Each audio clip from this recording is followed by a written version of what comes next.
Aku bersiap untuk anestesi demi mendonorkan ginjal untuk suamiku.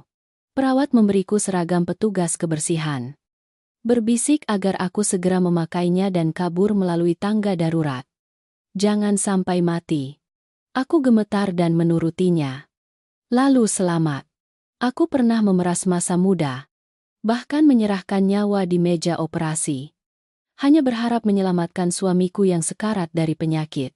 Tapi tepat di ambang pisau bedah, aku terkejut menemukan kebenaran yang mengerikan. Mereka tidak membutuhkan ginjalku. Suamiku juga tidak menderita gagal ginjal. Iblis-iblis berkedok keluarga itu telah menjual jantungku yang masih berdetak di dadaku kepada seorang konglomerat di dark web untuk melunasi hutang judi yang menumpuk. Jika aku berbaring di ranjang itu, aku akan dioperasi hidup-hidup selamanya dan kematianku akan disahkan sebagai 3 kasus malapraktik medis. Dari seorang istri yang mengorbankan diri demi cinta. Aku harus melewati tempat sampah berdarah. Melarikan diri dalam badai malam untuk bertahan hidup. Dan kemudian aku kembali dari kematian. Dengan tanganku sendiri menenun jaring untuk menjerat seluruh keluarga mereka. Membuat mereka yang berhati serigala tunduk dan menebus dosa di penjara. Kisah ini dimulai pada suatu sore di bulan Juli yang hujan lebat. Hari ketika skenario sempurna mereka secara resmi terungkap di hadapanku. Keluargaku pernah menjadi impian banyak orang. Reno adalah seorang arsitek berbakat. Sementara aku adalah kepala personalia di sebuah perusahaan besar. Kami memiliki kehidupan yang berkecukupan. Sebuah apartemen mewah di jantung kota. Dan janji-janji masa depan yang cerah. Tapi kemudian tragedi melanda. Reno mulai kehilangan berat badan secara drastis. Kulitnya menguning. Sering muntah dan pingsan. Hari aku memegang hasil pemeriksaan dari tangan Dr. Tio. Seorang profesor terkemuka dan juga kenalan keluarga suamiku. Dunia di sekitarku seolah runtuh. Gagal ginjal stadium akhir. Kedua ginjal Reno telah rusak total. Hidupnya hanya tinggal hitungan bulan jika tidak ada transplantasi organ. Aku ingat betul malam itu. Reno terbaring di ranjang rumah sakit di rumah. Napasnya lemah. Matanya putus asa menatap langit-langit. Ibu mertuaku berlutut di samping ranjang. Memukuli dadanya. Ya Tuhan, mengapa Engkau begitu tidak adil putraku? Hidup dengan baik. Mengapa Engkau memberinya penyakit mematikan ini? Jika dia mati, bagaimana aku yang sudah tua ini bisa hidup, Reno? Bagaimana kalau kau ambil ginjal ibu saja? Nak, ibu sudah tua. Mati pun tak apa. Biarkan ibu menukar nyawa untukmu. Penderitaan wanita itu begitu tulus hingga membuat hatiku sesak. Tapi Dr. Tio yang berdiri di sana dengan dingin menggelengkan kepala. Mengatakan bahwa usia ibu mertuaku sudah lanjut. Ditambah penyakit darah tinggi bertahun-tahun. Sama sekali tidak bisa mendonorkan organ. Adik Reno, Sita, juga menangis memohon untuk mendonorkan. Tapi hasil tes menunjukkan ketidakcocokan golongan darah dan indeks HLA. Seluruh keluarga menemui jalan buntu. Dan kemudian aku melangkah maju. Aku berlutut di hadapan Dr. Tio. Memohon agar dia melakukan tes padaku. Ketika hasilnya kembali, Dr. Tio mendorong kacamatanya dan mengumumkan bahwa indeksku dan Reno cocok hingga 99%. Rasio langka bahkan untuk orang yang tidak memiliki hubungan darah. Saat itu, alih-alih khawatir akan kesehatanku, aku malah menangis bahagia. Bahagia karena aku bisa menyelamatkan nyawa pria yang kucintai. Ayuna. Jangan. Sayang. Mengangkat satu ginjal akan sangat mengurangi kesehatanmu. Aku ini seorang pria. Jika aku tidak bisa melindungimu, tak apalah. Mengapa harus membiarkanmu menanggung rasa sakit memotong daging ini? Aku lebih baik mati daripada membiarkanmu menderita karenaku. Penolakan lemahnya justru semakin membakar tekadku. Aku menggenggam erat tangannya yang dingin. Air mata membasahi pipi. Aku mengatakan padanya bahwa suami istri adalah ikatan setia.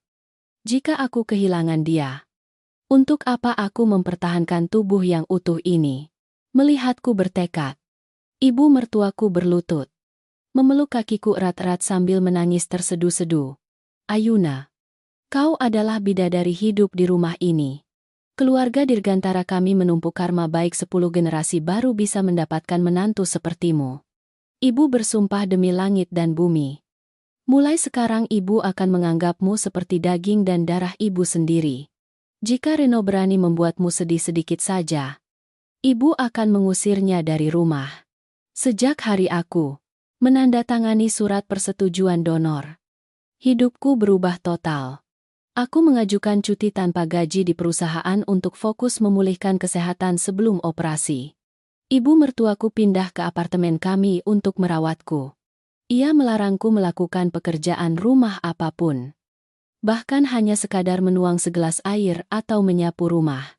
Setiap pagi setelah bangun tidur, ia sudah menyiapkan semangkuk sup ginseng sarang burung walet. Cordyceps. Mengepulkan asap. Ia merawatku dari setiap suap makanan hingga setiap tidur. Tidak membiarkanku melangkah keluar rumah karena takut aku terinfeksi penyakit yang memengaruhi kualitas organ. Bahkan adik iparku yang biasanya cemburu padaku, kini patuh membeli buah-buahan impor.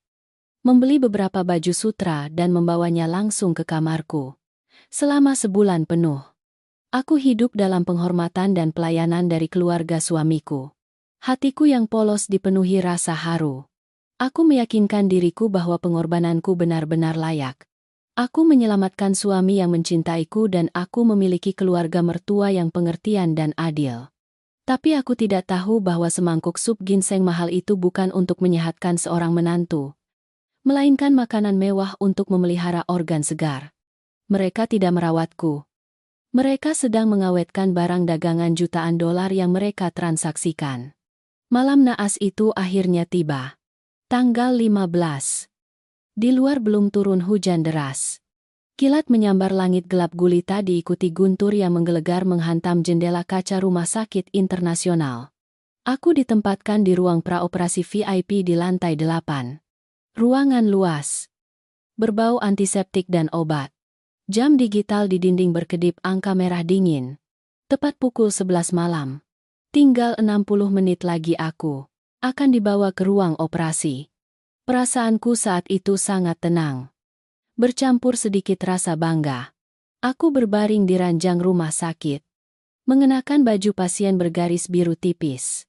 Pintu kamar terbuka perlahan. Ibu mertuaku mendorong kursi roda membawa Reno masuk. Hari ini ia tampak lebih kurus. Tapi matanya memancarkan cahaya tajam. Terburu-buru. Dan penuh kegembiraan. Istriku. Bagaimana perasaanmu? Dokter Tio bilang persiapan sudah selesai. Hanya perlu melewati malam ini saja. Keluarga kita akan memulai hidup baru. Aku berjanji setelah sembuh, aku akan membawamu ke Eropa. Membelikanmu rumah di pinggir kota yang paling kau suka. Jangan takut. Aku mengulurkan tangan. Mengelus lembut punggung tangan yang diletakkan di sandaran kursi roda Reno. Aku baik-baik saja. Asalkan kau sembuh. Aku tidak perlu pergi ke Eropa atau membeli rumah besar apapun. Aku hanya ingin kita hidup damai bersama. Kasihan anak ini. Sebentar lagi akan naik meja operasi, tapi masih memikirkan suaminya. Ayuna, kau tenang saja. Dokter Tio adalah orang kepercayaan keluarga. Ia sendiri yang akan memegang pisau bedah. Jadi tidak ada yang perlu dikhawatirkan. Teknologi sekarang sangat canggih. Seperti tidur saja. Nak, ibu sudah mengatur semuanya dengan sempurna. Reno lemah. Dokter akan membawanya ke ruang steril terlebih dahulu untuk persiapan. Nanti perawat akan datang menjemputmu. Ia mengelus pipiku. Tangannya membawa hawa dingin yang menusuk tulang punggungku. Tatapan matanya saat itu tidak ada sedikit pun rasa iba, melainkan menyimpan kekejaman, keserakahan, dan kemenangan. Seperti seorang tukang jagal yang mengelus domba gemuk sebelum mengayunkan pisau. Setelah ibu mertua dan Reno pergi, ruangan kembali hening. Aku memejamkan mata, menarik napas dalam-dalam untuk mengusir rasa dingin yang baru saja melintas dalam pikiranku. Pukul 11.15. Pintu kamar tiba-tiba didorong dengan kuat. Tanpa ketukan, seorang wanita kecil mengenakan seragam perawat. Mengenakan masker medis yang menutupi seluruh wajahnya. Hanya memperlihatkan matanya yang terbuka lebar dan panik. Berlari masuk. Ia dengan cepat menutup pintu. Mengunci dari dalam. Aku terkejut dan langsung duduk. Melalui cahaya redup ruang praoperasi, aku menyadari itu adalah Sita. Sita adalah perawat di bangsal bedah saraf. Tapi terkadang juga bertugas di bangsal ini. 2 tahun lalu, putra Sita mengalami kecelakaan serius. Membutuhkan uang dalam jumlah besar untuk operasi transplantasi tulang. Saat itu ia berlutut di koridor. Menangis memohon bantuan. Aku kebetulan lewat. Melihat situasinya sangat menyedihkan. Jadi aku atas nama pribadi mentransfer langsung 300 juta rupiah ke rumah sakit untuk menyelamatkan anak itu. Aku tidak pernah meminta Sita mengucapkan terima kasih. Hanya berharap ia bekerja dengan tenang. Hari ini ia muncul di sini. Seluruh tubuhnya gemetar seperti daun di tengah badai. Ia tidak membawa nampan obat. Juga tidak ada jarum suntik. Ia langsung mendekati ranjangku. Mengeluarkan seragam petugas kebersihan berwarna abu-abu kusam dari jaketnya dan melemparkannya langsung padaku. Tangannya yang dingin menggenggam pergelangan tanganku erat-erat. Kekuatannya begitu besar hingga membuatku kesakitan. Sita, apa yang kau lakukan? Sebentar lagi aku akan masuk ruang operasi. Sita tidak menjawab pertanyaanku. Matanya berkaca-kaca merah karena ketakutan. Ia mendekatkan mulutnya ke telingaku. Suaranya keluar seperti desisan dari dasar neraka. Terputus-putus dan tercekat. Kak Ayuna, tidak ada operasi transplantasi ginjal apapun. Kakak dengarkan aku. Cepat pakai seragam petugas kebersihan ini. Tutupi wajah rapat-rapat. Ambil troli dorong keluar koridor, lalu segera pergi dari rumah sakit ini. Lari melalui tangga darurat. Jangan sekali-kali lewat lift. Mereka akan membunuh kakak. Suami kakak tidak menderita gagal ginjal. Pikiranku kosong. Kata-kata Sita seperti palu yang menghantam langsung ke otakku. Membunuhku. Suamiku tidak menderita gagal ginjal. Aku membuka mata lebar-lebar. Mencoba mendorong tangan Sita. Menjauh. Mulutku terbata-bata membantah. Kau bicara omong kosong, apa aku sendiri yang memegang rekam medis Reno? Dokter Tio sudah mengkonfirmasi kedua ginjalnya rusak. Bukan dia menungguku di kamar sebelah. Sita menangis. Air mata panas menetes di punggung tanganku. Ia menggelengkan kepala dengan kuat. Suaranya mulai menjadi sangat panik. Kak Ayuna, mereka tidak akan mengambil ginjal kakak. Malam ini mereka akan mengambil jantung kakak. Jika tidak cepat, tidak akan sempat. Jantung. Mereka ingin mengambil jantungku.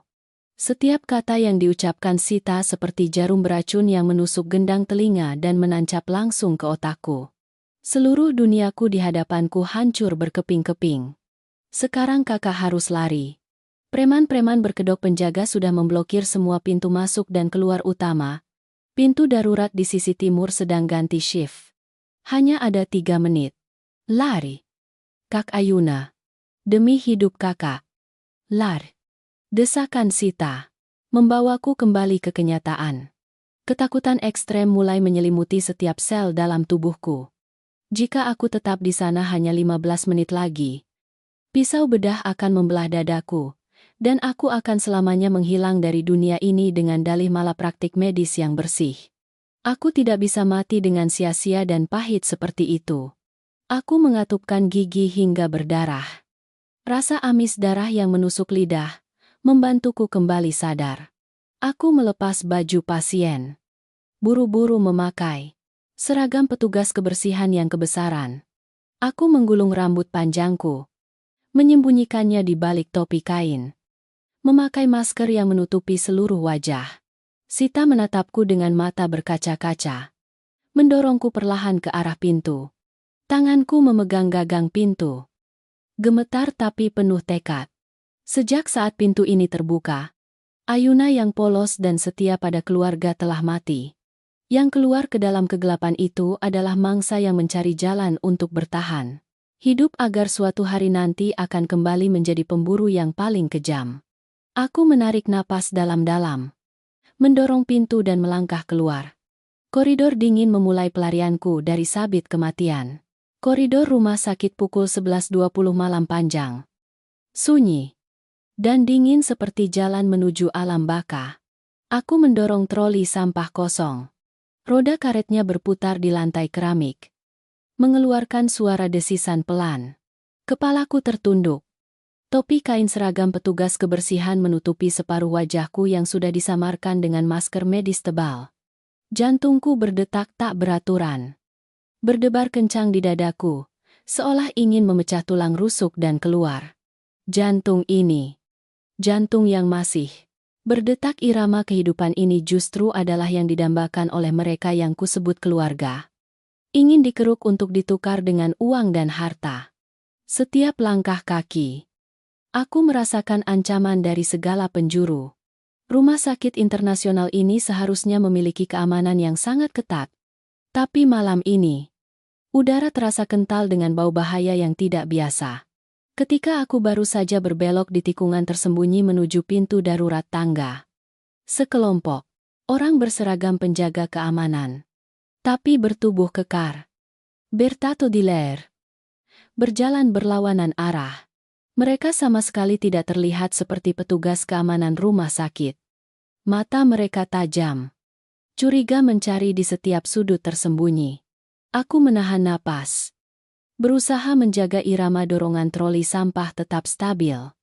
Berpura-pura menjadi petugas kebersihan yang lelah bekerja malam. Dua pria melintas di sampingku, tepat saat bahu mereka menyenggol bahuku. Aku mendengar suara walkie-talkie berdesir dari pinggang pria di depan. Semua pos perhatian. Mangsa di ruang praoperasi VIP lantai 8 tidak ditemukan. Pintu terkunci dari dalam. Dokter Tio melaporkan dia baru saja menghilang beberapa menit yang lalu. Kunci semua pintu masuk dan keluar. Periksa setiap kamera, setiap kamar pasien. Jika barang tidak ditemukan, malam ini bos akan menguliti kita semua. Keringat dingin membasahi punggungku. Mangsa, barang. Mereka tidak memanggilku pasien. Mereka memanggilku barang. Para preman itu sudah menyebar jaring di seluruh rumah sakit ini entah sejak kapan aku tidak tahu. Insting bertahan hidup memberitahuku bahwa aku tidak bisa lagi turun melalui tangga seperti rencana awal. Mereka pasti sudah menempatkan orang di pintu darurat lantai dasar. Aku menggigit bibirku erat-erat. Membelokkan troli sampah dengan tajam ke area pengumpulan sampah medis lantai 8. Area ini tersembunyi di balik pintu besi tebal, mengeluarkan bau alkohol yodium bercampur bau darah dan bahan kimia busuk yang menyengat. Pintu baru saja tertutup. Aku mendengar suara langkah kaki bergegas di koridor luar. Kalian cari dengan teliti. Dia dalam kondisi kesehatan yang sangat lemah. Dia tidak bisa pergi jauh sendiri. Mungkinkah dia tersesat di kamar mana, coba cari. Aku mohon pada kalian. Itu suara Reno. Suaranya terdengar panik. Putus asa. Terputus-putus. Seperti seorang suami yang gila karena mengkhawatirkan istrinya. Jika itu aku 1 jam yang lalu, aku pasti sudah berlari memeluknya. Tapi sekarang, mendengar nada munafik yang busuk itu, perutku mual. Ia tidak mengkhawatirkanku. Ia mengkhawatirkan uang dalam jumlah besar yang akan hilang dari tangannya. Ia berakting bahkan di depan para preman, atau mungkin ia mencoba menyembunyikan kebenaran dari dokter dan perawat yang tidak sepihak dengannya di rumah sakit. Aku tidak punya waktu lagi untuk ragu. Di tengah ruangan pengumpulan sampah ada 3 tong sampah plastik kuning berukuran besar berisi sampah medis berbahaya yang menunggu lift barang khusus untuk dibawa ke lantai basement. Suara lift barang berbunyi bip-bip menandakan sedang naik. Mereka pasti akan memeriksa lift. Aku memejamkan mata erat-erat, mengerahkan seluruh kekuatanku untuk membuka tutup salah satu tong sampah terbesar. Yang paling kosong. Tapi dasar. Tong masih kotor dengan perban berlumuran darah dan jarum suntik yang telah dipatahkan. Aku menarik tubuhku yang kurus, meringkuk dan masuk ke dalam tong sampah. Menarik tutup tong hingga tertutup rapat. Hanya menyisakan celah kecil seukuran jari untuk bernapas. Kegelapan pekat dan bau amis langsung menusuk dadaku. Aku menutup mulutku rapat-rapat dengan kedua tangan, berusaha menahan isak tangis yang tertahan. Pintu ruang sampah terbuka. Cahaya senter menyapu, berkedip-kedip melalui celah. Suara langkah kaki berat masuk. Seseorang memukulkan tongkat dengan kuat ke tong sampah stainless steel di samping. Di sini bau sekali. Semua sampah medis. Jendela terkunci mati. Dia tidak bisa melarikan diri lewat sini. Cepat turun ke basement, periksa truk sampah. Truk sampah baru saja masuk untuk mengambil barang. Mereka buru-buru pergi. Hanya beberapa detik kemudian, pintu lift barang terbuka. Petugas pengumpul sampah dari luar masuk, menyeret tong plastik kuning, termasuk tong tempat aku bersembunyi. Lalu mendorongnya ke dalam lift. Perasaan melayang saat lift turun ke lantai basement terasa seperti berabad-abad. Kepalaku terbentur dinding tong. Bau darah segar dan bahan kimia menempel di pakaian dan wajahku. Saat lift berhenti, aku merasakan tong sampah miring, tergelincir di jalur, dan jatuh dengan keras ke dalam bak truk sampah raksasa. Di sekelilingku ada jutaan sampah, busuk yang menumpuk. Aku terbaring tak bergerak, meringkuk seperti janin dalam rahim ibu. Tidak berani bernapas keras. Truk bergetar. Mesinnya menyala. Suara klakson truk terdengar melalui celah kecil tumpukan sampah. Aku melihat lampu sorot penjaga basement langsung menyorot ruang kemudi. Buka bak truk. Periksa. Ada pasien gangguan jiwa yang kabur dari rumah sakit. Jantungku serasa berhenti berdetak. Suara langkah kaki mendekati bak truk. Seberkas cahaya senter yang sangat kuat menyorot tumpukan sampah medis yang kotor. Aku memejamkan mata rapat-rapat, menyerahkan nyawaku pada Tuhan. Jika mereka menangkapku sekarang, aku akan segera diseret kembali ke ruang operasi. Tapi kemudian, mungkin bau busuk yang terlalu mengerikan dari sampah medis telah menyelamatkan nyawaku. Maaf, Pak. Sampah terkontaminasi darah dan bau sekali. Pasien gangguan jiwa manapun yang masuk ke tumpukan ini pasti sudah mati sesak napas sejak lama. Biar saya cepat jalan. Nanti terlambat, tempat pembuangan sampah tutup. Suara ketukan pintu truk terdengar, memberi isyarat untuk pergi. Truk perlahan melaju keluar dari basement rumah sakit internasional, menyatu dengan badai hujan lebat yang memutih di malam Surabaya. Aku telah lolos dari mulut harimau itu dalam sekejap mata. Ketika truk berjalan sekitar 5 kilometer, berhenti di lampu merah di persimpangan sepi pinggir kota. Aku mengerahkan seluruh kekuatanku untuk mendorong tumpukan sampah dari tubuhku, melompati dinding bak truk, dan melompat turun ke lumpur lengket di pinggir jalan. Aku terjatuh. Lututku tergores dan berdarah. Tapi aku tidak merasakan sakit. Aku bangkit dengan susah payah, berlari lurus ke ganggang kecil yang gelap, menjauhi jalan-jalan besar yang memiliki kamera lalu lintas. Hujan membasahi wajahku dengan perih, membasuh bau amis sampah, tapi tidak bisa membersihkan dendam yang membara di setiap pembuluh darahku. Aku berjalan tanpa tujuan selama 2 jam dalam hujan. Telepon, dompet, identitas diri, semuanya tertinggal di kamar rumah sakit. Aku saat ini adalah orang yang tidak punya apa-apa. Hantu tanpa identitas. Satu-satunya tujuan yang muncul di benakku saat ini adalah apartemen mewah Mai di kawasan Sudirman. Mai adalah sahabat terbaikku sejak kuliah. Seorang pengacara wanita lajang, tegas, dan satu-satunya orang yang pernah menentang keras pernikahanku dengan Rino. Dia pernah bilang mata Reno penuh perhitungan. Tapi saat itu aku dibutakan oleh cinta sehingga mengabaikannya. Sekarang teringat. Seandainya aku mendengarkan Mai. Hampir pukul 3.00 pagi. Aku berdiri di depan pintu apartemen Mai. Penampilanku saat itu tidak berbeda dengan hantu air. Rambutku lepek. Wajahku kotor.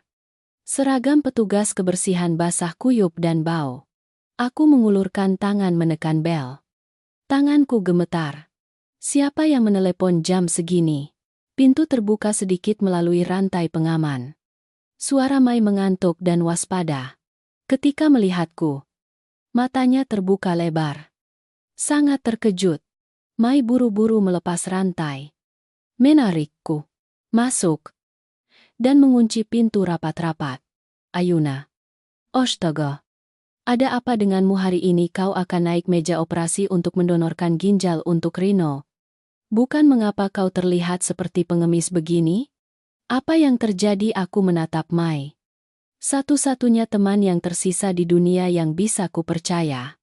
Penahanan diri selama beberapa jam terakhir hancur berkeping-keping. Aku memeluk Mai. Jatuh ke lantai kayu yang dingin.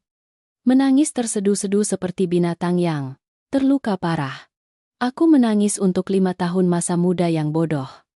Menangis untuk cinta setia yang diperhitungkan. Dan menangis untuk jantung yang nyaris dikeluarkan dari dadaku. Mai tidak bertanya apa-apa lagi. Ia membantuku masuk kamar mandi. Menyalakan air hangat. Dengan tangannya sendiri memandikanku. Membersihkan semua kotoran di tubuhku. Setelah itu ia menuangkan segelas susu hangat untukku. Membalut tubuhku yang gemetar dengan selimut. Malam itu, duduk di apartemen Mai yang aman. Aku mulai menarik diri. Diam-diam bersiap menerima sisa kebenaran kejam yang ku tahu akan kuhadapi besok. Aku tertidur karena kelelahan dan baru terbangun saat senja telah mewarnai langit merah melalui jendela kaca apartemen Mai. Seluruh tubuhku terasa sakit dan lelah seperti baru saja melewati pukulan brutal. Ingatan mengerikan malam sebelumnya kembali menghantuiku hingga perutku kembali kram. Saat mengganti seragam petugas, kebersihan kemarin agar Mai membuangnya. Tanganku menyentuh selembar kertas kecil yang digulung rapi. Diselipkan jauh di balik lapisan saku baju. Aku merapikan selembar kertas kusut itu. Di atasnya hanya tertulis serangkaian nomor telepon yang ditulis tergesa-gesa dengan pulpen biru. Itu adalah nomor Sita, perawat yang telah menyelamatkan nyawaku. Sepanjang hari itu, aku merasa seperti duduk di atas bara api. Kata-kata Sita bergema di kepalaku. Pukul 11 malam besok. Teleponlah aku.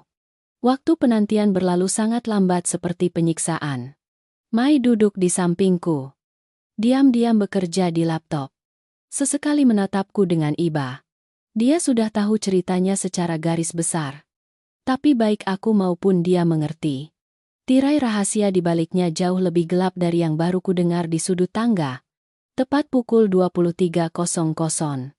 Aku memegang ponsel aman yang baru saja diberikan Mai. 10 jariku gemetar. Menekan setiap angka di kertas itu. Telepon berdering 2 kali lalu langsung ada yang mengangkat. Ruangan begitu hening hingga aku bisa mendengar napas Sita yang terengah-engah penuh ketegangan. Kak Ayuna. Kakak aman. Kan aku menarik napas dalam-dalam. Berusaha menjaga suaraku agar tidak pecah. Ini aku. Aku sudah melarikan diri. Sekarang di tempat yang sangat aman. Sita. Beritahu. Aku. Semua kebenaran. Beritahu aku mengapa keluarga mereka ingin membunuhku. Sita terdiam sejenak. Suara gemerisik terdengar seolah dia sedang memeriksa apakah ada orang di sekitarnya. Lalu melalui sambungan telepon. Sebuah kisah mengerikan yang melampaui semua batas moral manusia mulai terungkap. Mengupas lapis demi lapis. Topeng iblis-iblis yang pernah kusupport. Kak Ayuna. Kakak tenang dengarkan aku. Seluruh rekam medis gagal ginjal stadium akhir suamimu itu palsu. Dokter itu telah memanipulasi hasil tes untuk menipu kakak. Suamimu, Reno, sama sekali tidak sakit. Sebaliknya, dia adalah pecandu judi online dan pemain kripto. Dia punya hutang besar kepada geng pinjaman rentenir dan dark web. Jumlahnya lebih dari 40 miliar rupiah. Preman-preman itu mengancam akan memotong tangan, memotong kaki, dan membunuh seluruh keluarganya jika tidak melunasi dalam bulan ini. Aku terkejut. Reno berhutang 40 miliar rupiah. 5 tahun hidup bersama. Dia selalu bersikap sebagai pria yang tenang. Tidak berjudi. Tidak minum alkohol. Setiap hari tekun di kantor desain. Uang di rumah aku tidak pernah mengelolanya dengan ketat.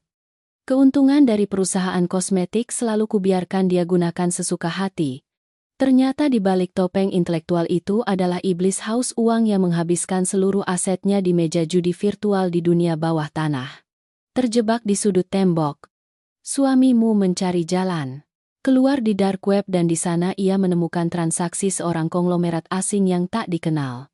Ia membutuhkan jantung donor hidup untuk transplantasi darurat bagi putrinya yang menderita penyakit jantung bawaan stadium akhir. Ia menawarkan harga 2 juta dolar Amerika. Setara dengan hampir 50 miliar rupiah. Bagi siapapun yang dapat menemukan jantung dengan indeks yang cocok. Dan tragisnya, dalam pemeriksaan kesehatan rutin tahun lalu, suamimu diam-diam mengambil sampel darahmu dan melakukan tes. Dan menemukan bahwa golongan darah serta indeks antigenmu sepenuhnya cocok dengan persyaratan konglomerat tersebut. Air mataku mengalir deras membasahi pipi. Aku memeluk dadaku erat-erat di mana jantungku berdetak dengan irama yang menyakitkan. 2 juta dolar. Hampir 50 miliar rupiah. Nyawaku. Cintaku. Kesetiaanku dinilai oleh pria yang tidur seranjang denganku dengan sebuah angka untuk melunasi hutang judinya. Ia tidak ragu menjual jantung istrinya di pasar gelap kotor para penjahat. Mereka telah menyusun rencana yang sangat kejam. Mereka menyuap Dr. Tio. Mata rantai dalam jaringan perdagangan organ ilegal. Mereka membuat skenario palsu bahwa Reno menderita gagal ginjal dan membutuhkan donor organ. Mereka tahu kakak mencintai suamimu. Tahu kakak akan secara sukarela mendonorkan ginjal. Sejak awal mereka tidak membutuhkan ginjal kakak. Mereka hanya membutuhkan alasan yang sah untuk membawa kakak ke meja operasi dengan anestesi dalam. Setelah itu tim bedah Dr. Tio akan langsung membelah dada kakak. Mengambil jantung yang masih berdetak. Memasukkannya ke dalam kotak pendingin. Dan menyelundupkannya ke luar negeri dengan pesawat pribadi yang sudah menunggu. Akhirnya mereka akan menyuntikkan obat untuk memalsukan kasus shock anafilaksis akibat malapraktik medis. Tubuh kakak akan dikremasi segera dengan dalih. Keluarga berduka. Ingin segera mengurus pemakaman untuk menghilangkan semua bukti. Aku mengatupkan gigi hingga bibirku berdarah. Jadi, ibunya, Butio, dan adik iparku yang bernama Sita juga. Apakah mereka tahu tentang ini? Aku diam-diam memasang perekam suara di ruang istirahat Dr. Tio. Seluruh keluarga mereka tahu. Kak, kemarin sore aku mendengar dengan jelas suara ibu mertuamu. Ia berkata kepada Dr. Tio. Asalkan semua beres. Uang dari konglomerat sudah ditransfer. Keluarga kami akan memberikan 10 miliar sebagai ucapan terima kasih. Menantu mati. Reno akan mendapatkan uang asuransi. Dan juga bisa melunasi hutang. Anggap saja Ayuna membalas budi kepada keluarga ini. Mereka adalah iblis. Kak. Seluruh keluarga mereka adalah iblis dalam satu sarang. Setiap kata Sita seperti palu yang menghancurkan sedikit kemanusiaan yang tersisa dalam jiwaku. Anggap saja Ayuna membalas budi kepada keluarga ini. Sebuah kalimat yang keluar dari mulut wanita yang pernah berlutut memanggilku bidadari hidup. Pernah memasak sup ginseng untuk menyehatkanku. Mereka bersekongkol. Ibu mertua. Adik ipar. Dan suami yang paling kucintai bersama-sama mengasah pisau tajam. Aku tersenyum. Mereka akan membedah perutku untuk membagi uang darah. Mereka bukan manusia. Mereka adalah binatang berwujud manusia. Kak Ayuna. Saat ini rumah sakit sedang kacau. Suamimu sedang berakting sebagai suami yang gila mencari istrinya yang hilang sebelum operasi. Ia bahkan melaporkan ke polisi dan menangis di media sosial. Tapi sebenarnya preman-preman dark web sedang mencekiknya karena ia tidak bisa menyerahkan barang tepat waktu. Konglomerat itu sangat marah karena putrinya tidak bisa menunggu lebih lama. Geng preman sedang memblokir semua tempat untuk mencari kakak. Kakak sama sekali tidak boleh muncul. Aku sudah mengajukan pengunduran diri dan akan pulang kampung untuk sementara waktu. File rekaman dan rekam medis palsu akan kukirimkan ke email kakak. Kakak jaga diri. Iya. Panggilan berakhir. Suara tutut panjang terdengar di ruangan sepi.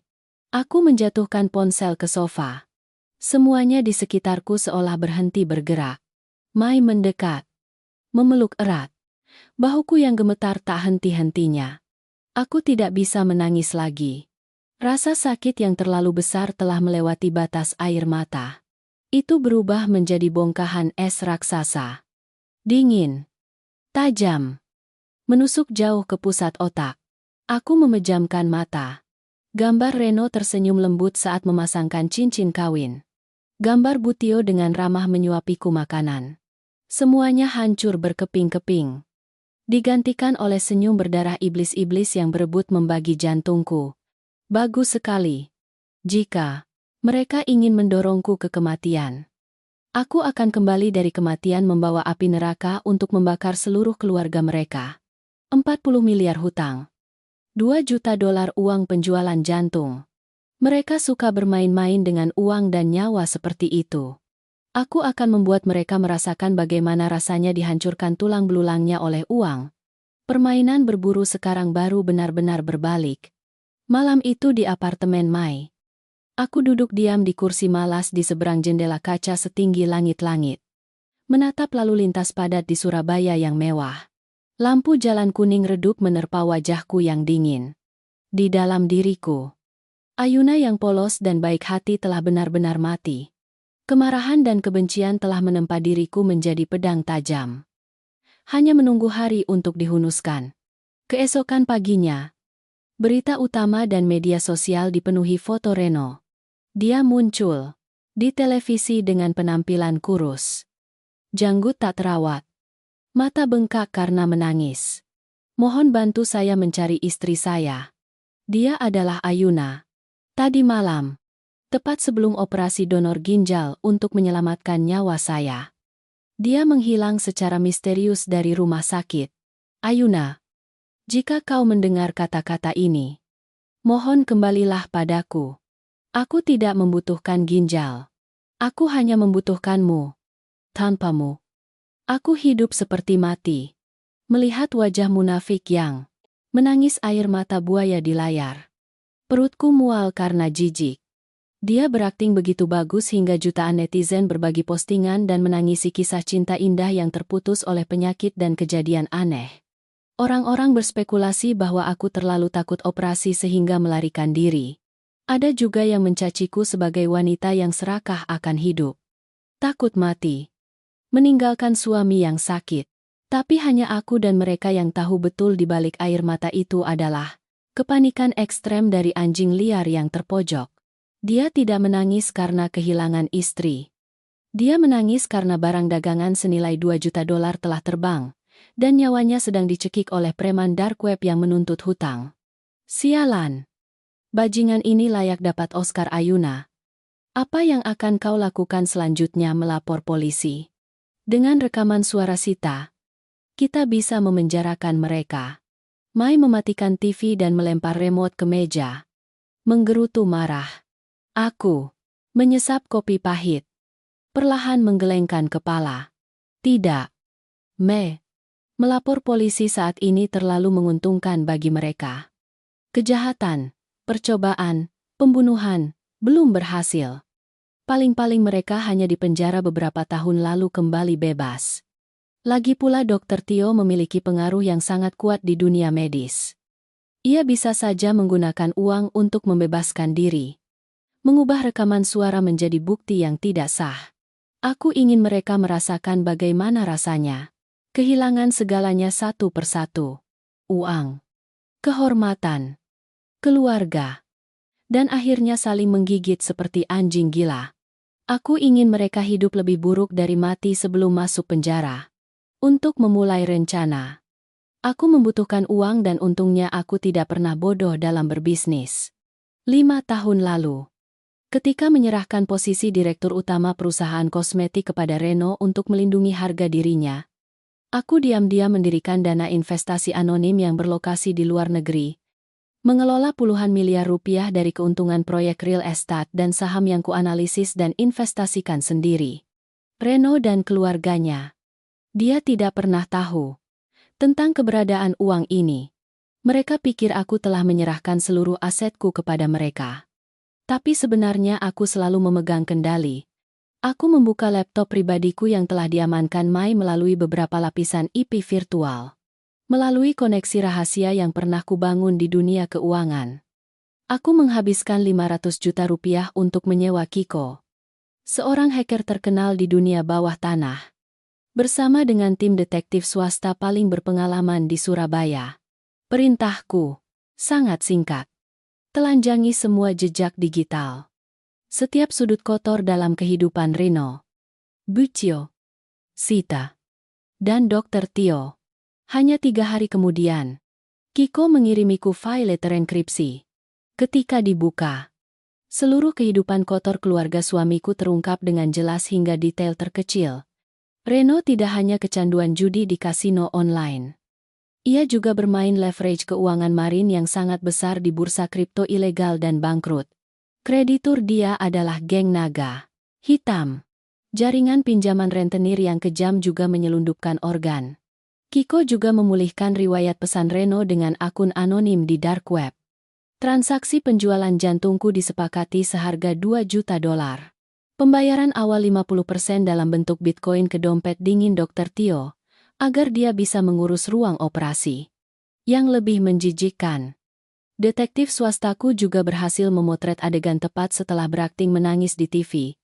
Reno diam-diam pergi ke apartemen mewah di kota untuk menemui Tari, sekretarisnya yang sedang hamil. Ia memeluk wanita itu, mengacak-acak rambutnya. Panik karena tidak tahu harus mendapatkan uang dari mana untuk membawa wanita itu ke luar negeri untuk melahirkan seperti yang dijanjikannya. Butio dan adik iparku Sita juga tidak lebih baik. Butio adalah seorang pecandu judi togel yang curang di lingkungan yang sedang menanggung hutang kecil beberapa ratus juta. Tapi selalu menyembunyikannya. Sita adalah seorang gadis yang suka bermewah-mewahan. Kecanduan belanja barang-barang branded. Sedang berselingkuh dengan seorang gigolo dan juga meminjam uang melalui aplikasi pinjaman online ilegal. Sebuah keluarga yang busuk dari akar. Bobrok dari karakter. Lalu bersekongkol memakai topeng moralitas palsu untuk menguras darah dagingku. Jariku mengetuk ringan di atas meja kaca. Semua kelemahan mereka sudah ada di genggamanku. Mereka adalah orang-orang yang haus uang, serakah, dan penuh nafsu. Menghadapi orang-orang serakah, senjata paling tajam bukanlah pisau atau pistol, melainkan jebakan berlapis emas. Aku menoleh menatap Mai. Sudut bibirku sedikit terangkat, membentuk senyuman dingin. Kejam. Mai, bantu aku menghubungi Direktur Dana Investasi Capital V. Sudah saatnya aku menggunakan identitasku sebagai ketua anonim untuk menyusun sebuah permainan. Mangsa pertama yang akan kutebas adalah Sita, adik ipar yang pandai berakting dari keluarga mereka. Aku akan membuatnya merasakan bagaimana rasanya tercekik oleh uang. Kegelapan di luar jendela apartemen berangsur-angsur turun. Surabaya bersinar terang, menyembunyikan intrik dan kejahatan di bawah cahaya kemewahan. Aku duduk dalam kegelapan menyesap teh pahit. Mataku tajam seperti pisau cukur menatap ke arah villa keluarga Dirgantara di ujung kota. Reno, Ibu, nikmatilah hari-hari hidup dalam ketakutan. Karena hantu Ayuna telah resmi kembali dan permainan berburu kita dimulai. Surabaya memasuki musim hujan yang berkepanjangan. Langit selalu kelabu. Diselimuti awan hitam pekat seperti suasana hati orang-orang yang berputar-putar dalam perangkap dosa yang mereka ciptakan sendiri. Aku menyembunyikan diri di apartemen aman Mai. Jendela selalu tertutup rapat. Hanya menyisakan ruang remang-remang yang diterangi oleh barisan monitor komputer yang berkedip-kedip tak henti. Dunia luar masih geger mencari Ayuna yang hilang secara misterius. Sementara aku di sini telah sepenuhnya berubah menjadi hantu tak terlihat. Seorang dalang yang dengan cermat merajut setiap tali jerat untuk mencekik mereka yang telah mendorongku ke neraka. Target pertama yang kubidik untuk membongkar seluruh kebenaran gelap ini bukanlah Reno atau ibu mertuaku, melainkan Dr. Tio. Dia adalah pemicu. Mata rantai terpenting. Orang yang mengenakan jas putih tapi di dalamnya berhati seperti jagal babi. Tanpa dia, skenario gagal ginjal dan konspirasi pencurian jantungku tidak akan bisa berjalan mulus. Melalui Kiko, hacker jenius yang kusewa seharga $500,000. Semua perangkat elektronik Dr. Tio diawasi ketat. Kiko telah menyusup ke sistem kamera keamanan rumah sakit internasional, menyalin seluruh riwayat keluar masuk ruang kerjanya. Bersamaan dengan itu, tim detektif swasta yang kuperintahkan secara rahasia memasang perangkat pelacak dan alat penyadap super kecil di bawah mobil Lexus LX 600 baru yang dia beli belum lama ini. Mobil mahal itu, aku tahu betul, dibeli dengan darah dan nyawa orang-orang tak bersalah yang dia bawa ke meja operasi. Selama seminggu penuh aku mengenakan earphone 16 jam sehari. Tidak melewatkan suara apapun yang keluar dari mobil iblis itu. Awalnya hanya panggilan instruksi medis biasa. Janji temu bermain golf dengan pejabat. Kata-kata manis yang dia ucapkan kepada kekasih simpanannya di sebuah apartemen mewah. Tapi aku adalah orang yang sangat sabar. Kebencian telah mengajarkanku cara berdiam diri menunggu mangsa menunjukkan celah. Dan kemudian pada suatu malam akhir pekan, ketika Lexus melaju di jalan sepi menuju villa di tepi sungai di pinggir kota, sinyal penyadap mulai merekam panggilan keluar dari nomor telepon yang dienkripsi. Halo. Bagaimana situasinya? Bagaimana reaksi Tuan Richard tentang kegagalan pengiriman kemarin? Orang tua itu sedang marah besar. Putrinya tidak bisa bertahan lebih lama. Dia mengancam akan membocorkan seluruh daftar transaksimu ke internet jika kau tidak menemukan jantung pengganti dalam 15 hari ke depan. Reno akhir-akhir ini dicekik hutang oleh geng naga hitam. Dia mencoba kabur tapi tertangkap lagi. Kau uruslah sendiri kekacauan ini. Mangsamu kabur dari rumah sakitmu sendiri. Ini salahmu. Ayaf karam ayhan fulmu raha. Tanggung jawab sendiri. Sialan. Reno itu tidak berguna. Aku sudah menyiapkan semuanya untuknya tapi dia masih membiarkan istrinya kabur. Kau sampaikan pada Tuan Richard untuk meminta tambahan 1 minggu. Aku sedang menghubungi jaringan di perbatasan. Ada barang baru yang mengalami kecelakaan lalu lintas dengan cedera kepala. Indeks HLA-nya juga cukup mirip. Aku akan memaksa keluarganya untuk menandatangani surat donor. Sedangkan Reno, biarkan saja dia. Geng naga hitam mau mengulitinya pun tidak ada hubungannya denganku. Semua transaksi kripto sudah kuhapus jejaknya. Tidak ada yang bisa melacakku. Tanganku mencengkeram erat earphone. Kuku-kuku menusuk telapak tangan hingga berdarah. Menjijikkan. Tidak manusiawi. Nyawa manusia di mulut dokter yang menyandang gelar profesor kedokteran terkemuka itu hanya seperti barang dagangan di pasar ikan yang dihitung dengan indeks dan tumpukan uang dolar. Dia tidak hanya mencoba membunuhku, tapi dia adalah gembong dalam jaringan perdagangan organ transnasional, yang spesialis berburu pasien miskin, korban kecelakaan, untuk dipaksa, ditipu, diambil organnya lalu dijual kepada orang-orang super kaya di dark web. Sebuah rasa dingin menjalar di tulang punggungku.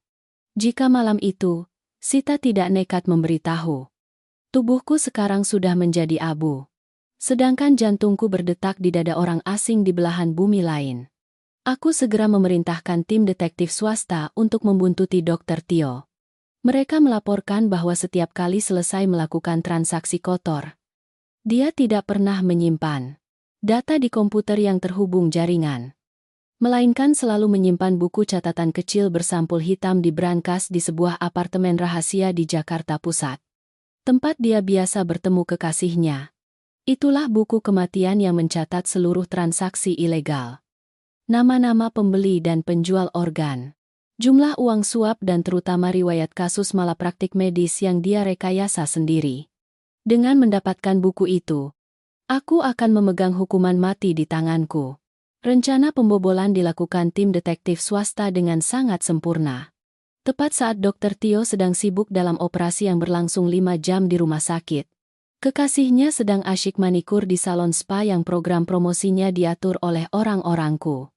Tukang kunci profesional tim detektif hanya membutuhkan waktu kurang dari 15 menit untuk menonaktifkan sistem alarm dan membuka brankas. Mereka tidak mengambil buku itu, melainkan menggunakan pemindai khusus untuk memotret setiap halaman tulisan tangan dan angka misterius dengan jelas. Setelah itu mereka meletakkan semuanya kembali ke posisi semula seolah tidak pernah ada pembobolan. Ketika data dikirimkan ke komputerku, aku duduk terdiam selama berjam-jam membaca setiap halaman. Dalam buku itu, nama Ayuna ditandai merah di halaman 42. Di sampingnya ada catatan dingin. Usia 28. Golongan darah O. Antigen cocok 99%. Clean Research. Harga disepakati 2 juta dolar Amerika. Pembagian Renault 50%. Cio 30%. Makelar 20%. Metode penanganan shock anafilaksis karena reaksi alergi terhadap obat bius propofol. Melihat kalimat-kalimat itu, aku tidak bisa menangis lagi. Rasa sakit itu telah meleleh menjadi sebongkah besi baja yang padat. Dr. Tio berpikir ia telah menghapus jejak digital. Tapi ia justru menjebak dirinya sendiri dengan kebiasaan hati-hati mencatat secara manual. Mata rantai paling berbahaya telah terperangkap dalam jaringku. Bukti-bukti ini tidak hanya cukup untuk mencabut izin dokter dia, tapi juga cukup untuk membawanya ke tiang gantungan. Tapi aku belum terburu-buru untuk melancarkan pukulan mematikan. Aku harus membiarkan buku ini mengeluarkan kekuatan penghancurnya yang paling dahsyat.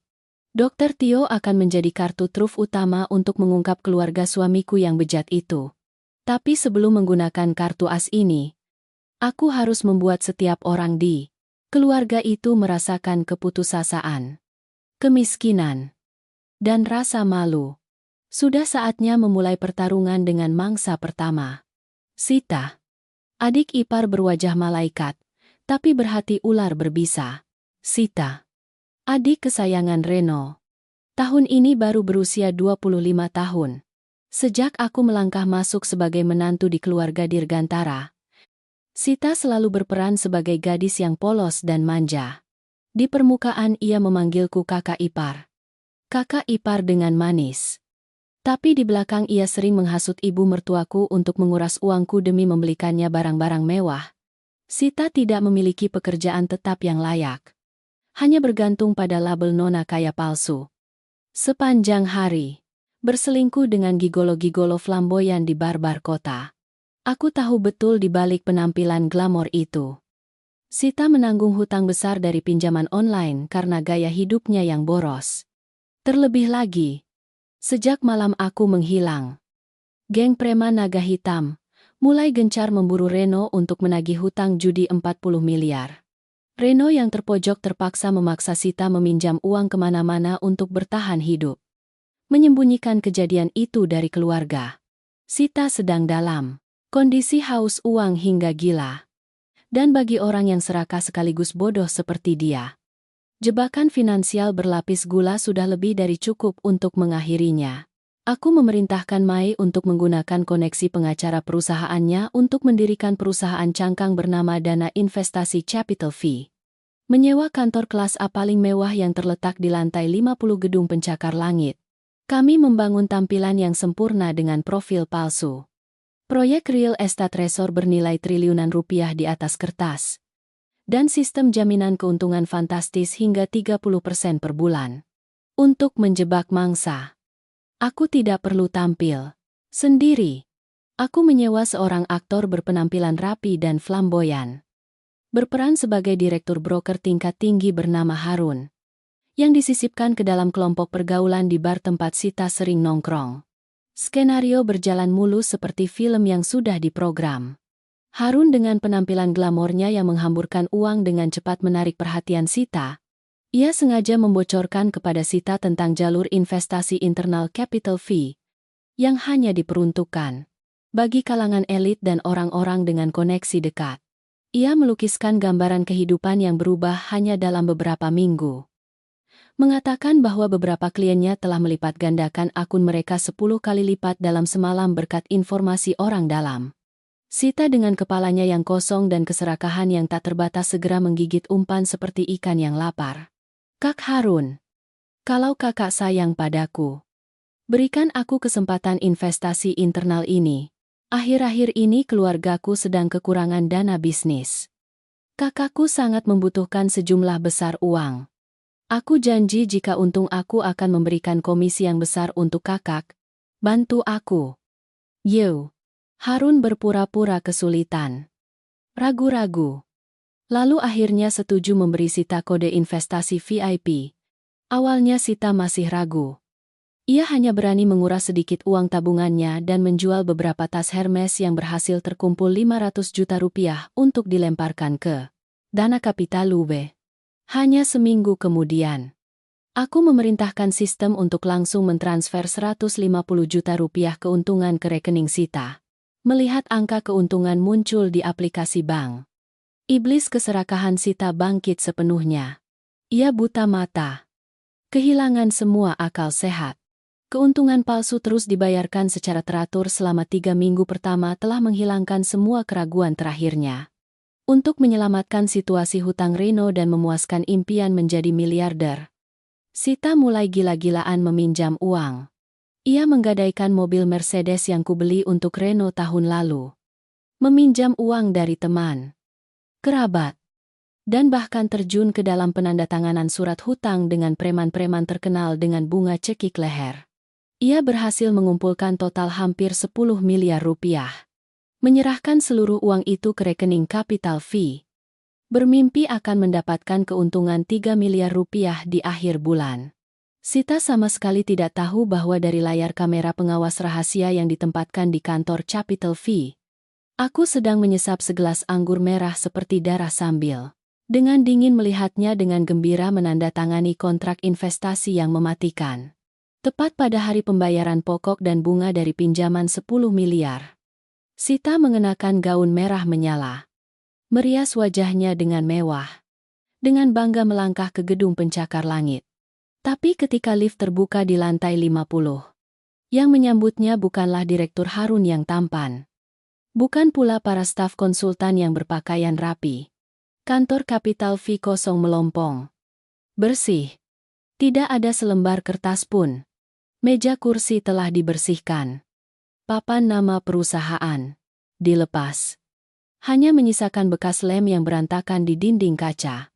Sita panik mengeluarkan ponselnya menelepon Harun tapi hanya menerima suara tut. Tut kosong yang menandakan nomor tidak bisa dihubungi. Aplikasi investasi di ponselnya juga terkunci permanen.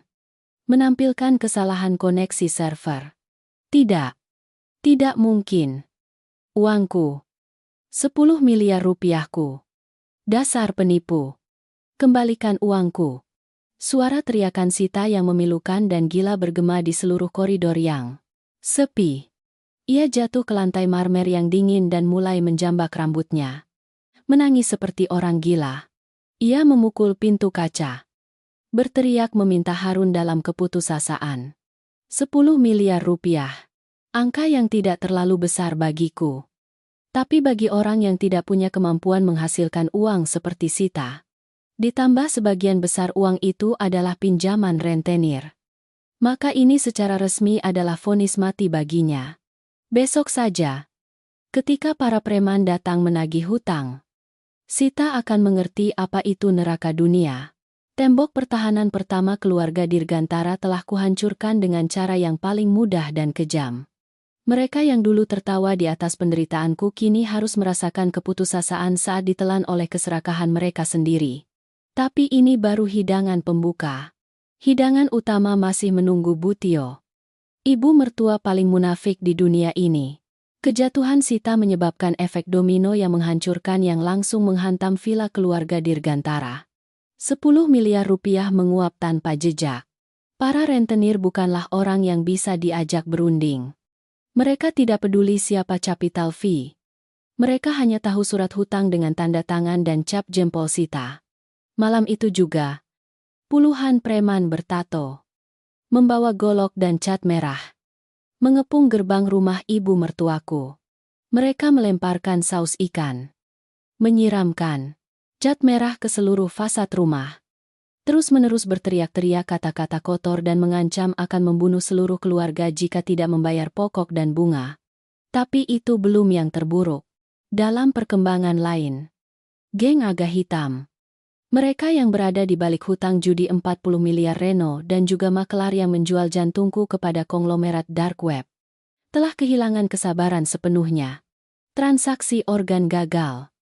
Bos Richard di luar negeri membatalkan kesepakatan dan menuntut kembali uang muka yang telah dibayarkan dalam bentuk Bitcoin kepada Dr. Tio. Geng Naga Hitam tidak mendapatkan uang makelar. Juga tidak bisa menagih hutang Reno. Mereka memutuskan untuk menggunakan hukum rimba. Sore hari berikutnya, Reno dicekik saat diam-diam mencoba kabur ke bandara. Duduk di ruangan yang aman, aku menerima rekaman video dari tim detektif swasta. Para detektif telah meretas sistem kamera di sebuah gudang terbengkalai di pinggir kota. Dalam video itu, Reno, suamiku yang dulu bersikap sok tahu dan lemah, kini digantung terbalik di tiang rumah. Berlumuran darah di seluruh wajah.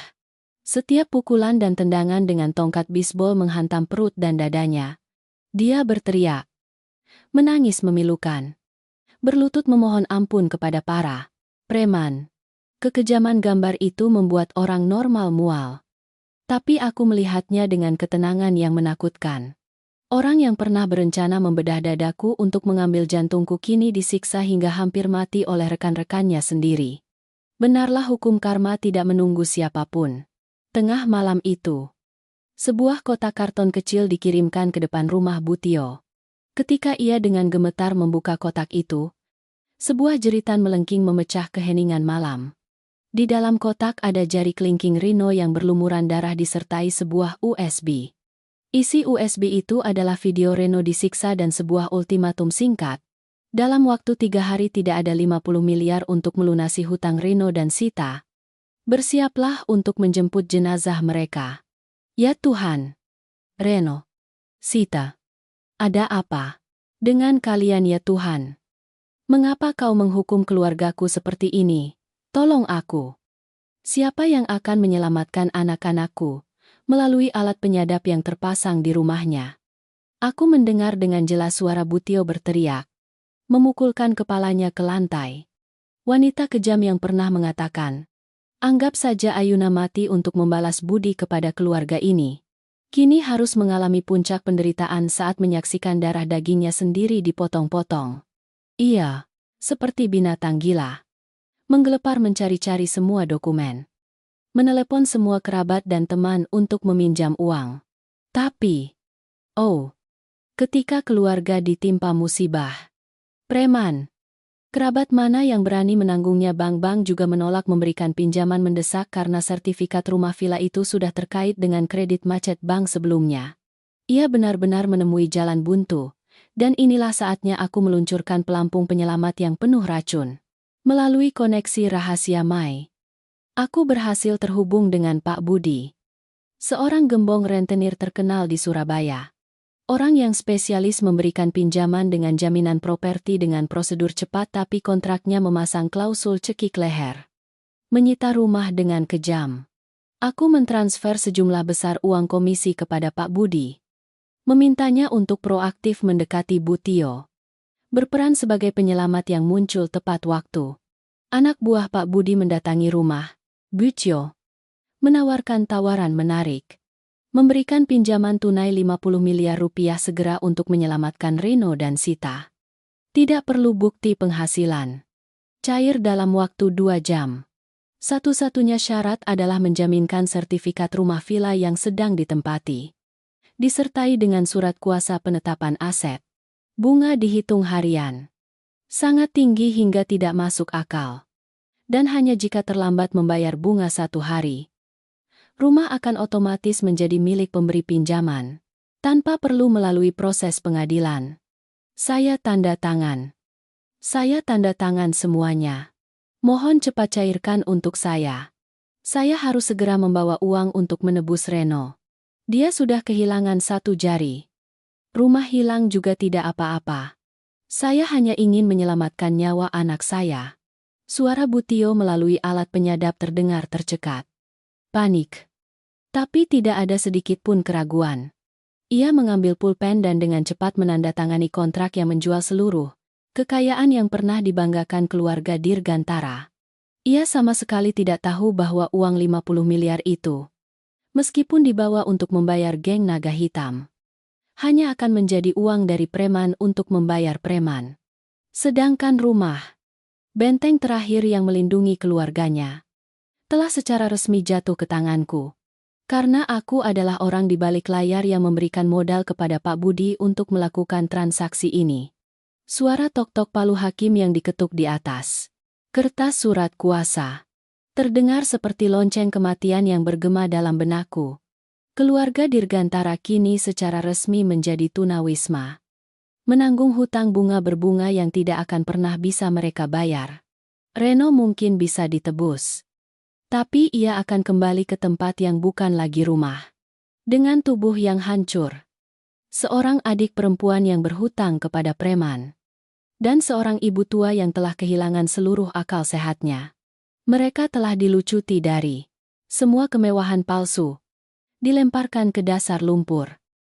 Tapi bagi orang yang nyaris mati di meja operasi sepertiku, hukuman ini masih belum cukup.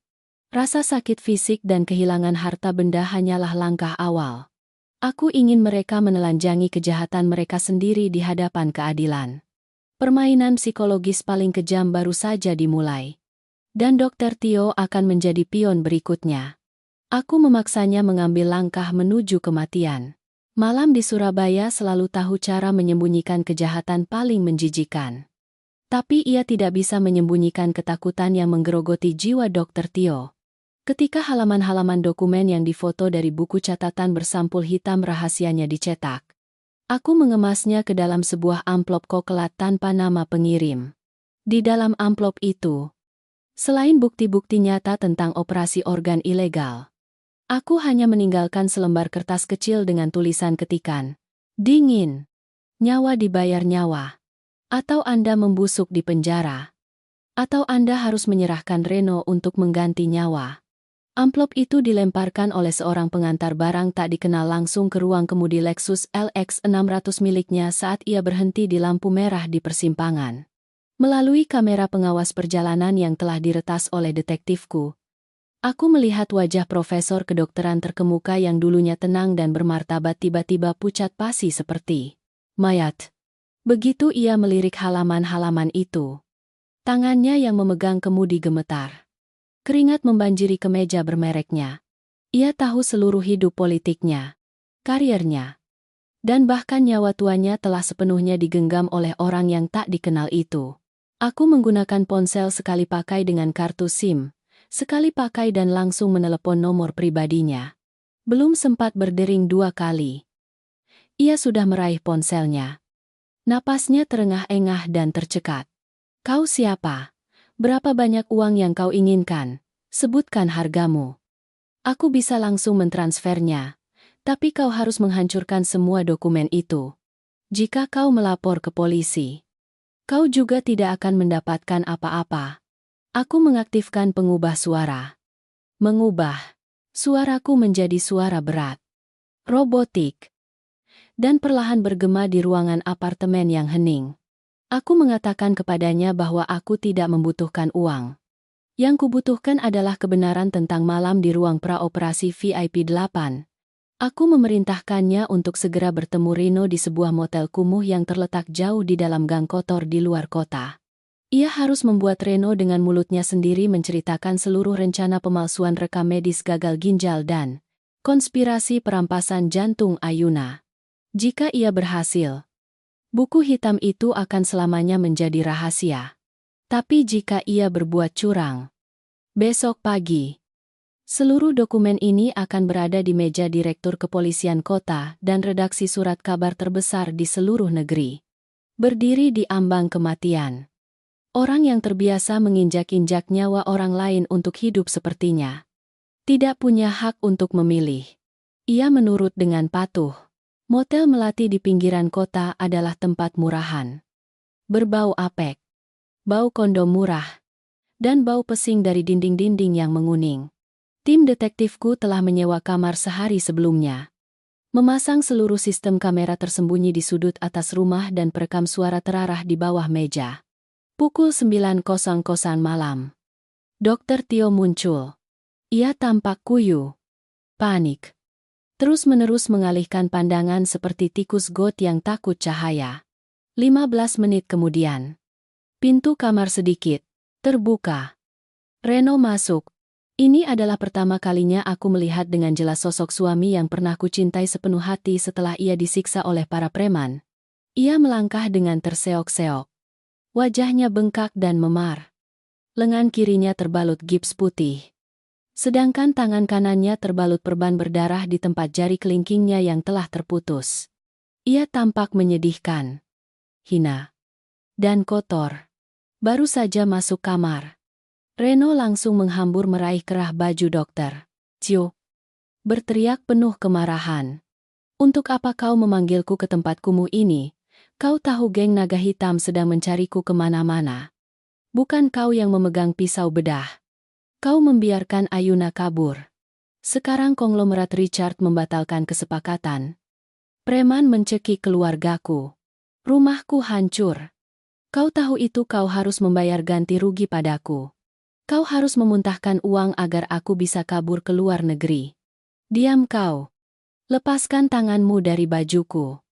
Bajingan, kau pikir aku sedang senang-senang. Aku sudah memalsukan rekam medis gagal ginjal stadium akhir untukmu dengan sempurna hingga bisa menipu seluruh sistem medis. Aku telah mempertaruhkan seluruh kehormatanku sebagai profesor untuk berhubungan dengan dark web. Menyiapkan pendingin untuk menyimpan jantung istrimu. Semuanya sudah siap untuk mendapatkan 2 juta dolar. Tapi bagaimana kau mengelola istrimu hingga dia menghilang tepat sebelum anestesi sekarang ada? Seseorang yang menggunakan buku transaksi sialan itu untuk memeras aku ini. Dadaku berdebar kencang. Setiap napas terasa berat. Meskipun sudah tahu seluruh kebenaran melalui kata-kata perawat Sita. Tapi ketika mendengar langsung kata-kata dingin ini keluar dari mulut suamiku dan dokter terhormat itu, aku tetap merasa mual hingga ke tenggorokan. Mereka sama sekali tidak memiliki sedikit pun penyesalan. Dalam pikiran mereka, membunuhku dan mengambil jantungku hanyalah sebuah transaksi bisnis yang gagal.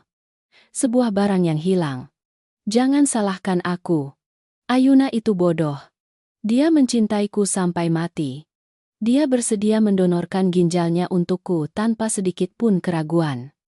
Seluruh keluargaku, dari ibuku hingga Sita, telah berakting manis.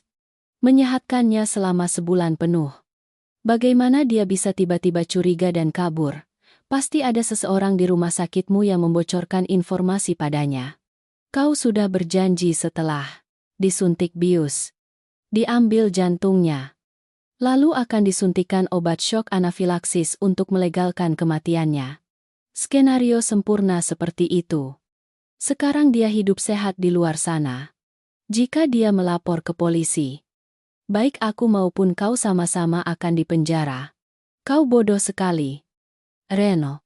Jika dia melapor ke polisi, polisi pasti sudah datang memborgol aku dan kau beberapa hari yang lalu. Ini dia menghilang sepenuhnya. Aku curiga justru kekuatan konglomerat Richard yang ikut campur tangan untuk membungkamnya. Dengar aku. Sekarang masing-masing urus diri sendiri. Jangan hubungi aku lagi. Uang muka yang kudapat dari dark web sudah kukembalikan kepada geng naga hitam. Hutang judimu itu urusanmu. Jual saja organmu sendiri untuk membayarnya. Dokter Tio menghempaskan tangan Reno dengan kuat. Membawa tas kerjanya dan bergegas keluar dari motel. Meninggalkan Reno yang mengumpat. Mencaci maki dalam keputusasaan. Ia memukul tembok yang terkelupas dengan kuat. Berteriak seperti binatang yang terluka. Melalui layar komputer. Aku tersenyum. Senyuman kejam dan tajam hingga Mai yang duduk di sampingku pun bergidik. Negosiasi gelap telah berakhir dengan sempurna.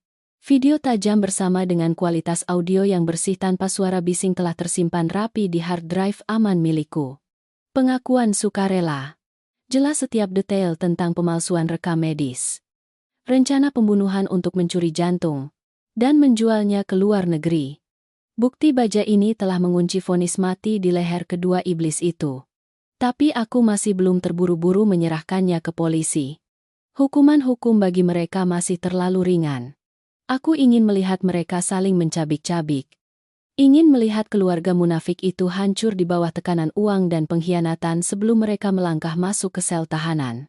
Villa mewah keluarga Dirgantara. Tempat dulu aku rajin membersihkan setiap anak tangga. Kini bobrok seperti rumah kosong. Sertifikat tanah telah disita oleh geng rentenir Pak Budi.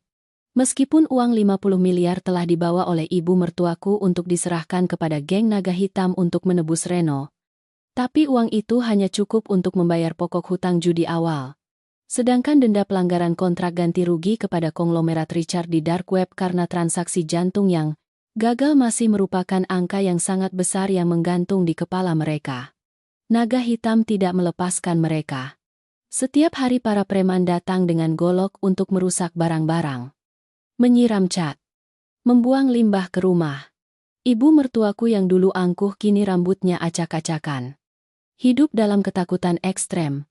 Tidak berani melangkah keluar rumah. Adik iparku Sita telah sepenuhnya gila.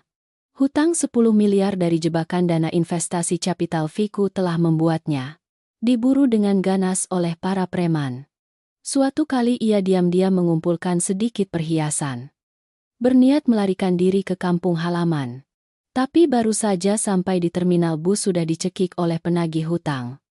Dipukuli hingga babak belur lalu dilemparkan kembali di depan rumah seperti tumpukan kain usang. Melalui sistem kamera super kecil yang telah dipasang secara diam-diam oleh detektifku di sudut-sudut tersembunyi ruang tamu mereka dengan kedok tukang listrik. Aku menyaksikan sebuah tragedi keluarga yang paling mengerikan dan menjijikan. Ketika manusia terpojok, topeng moralitas akan terkoyak. Hanya menyisakan insting bertahan hidup yang pengecut dari binatang. Reno terpojok hingga batas akhir. Lengan patah dan jari yang terputus mengingatkannya akan kematian yang semakin dekat. Ia duduk di sofa yang robek. Matanya memerah. Menatap tajam ke arah ibu tua yang duduk gemetar menangis, dan adik perempuan yang merintih di lantai. Naga hitam menelepon. Mereka memberi batas waktu terakhir malam ini. Jika tidak ada organ pengganti untuk diserahkan ke dark web, mereka akan menyiram bensin dan membakar rumah ini. Seluruh keluarga kita akan mati terbakar. Mereka bilang jika tidak ada jantung Ayuna, ambil saja satu ginjal. Satu bagian hati dari orang lain untuk mengganti uangnya. Asalkan organnya masih hidup. Reno, apa yang kau katakan? Nak, dari mana ibu mendapatkan uang untuk membeli organ? Sekarang rumah sudah digadaikan semua. Kerabat semua memalingkan muka. Ya Tuhan, mengapa Ayuna tidak mati saja agar hutangnya lunas?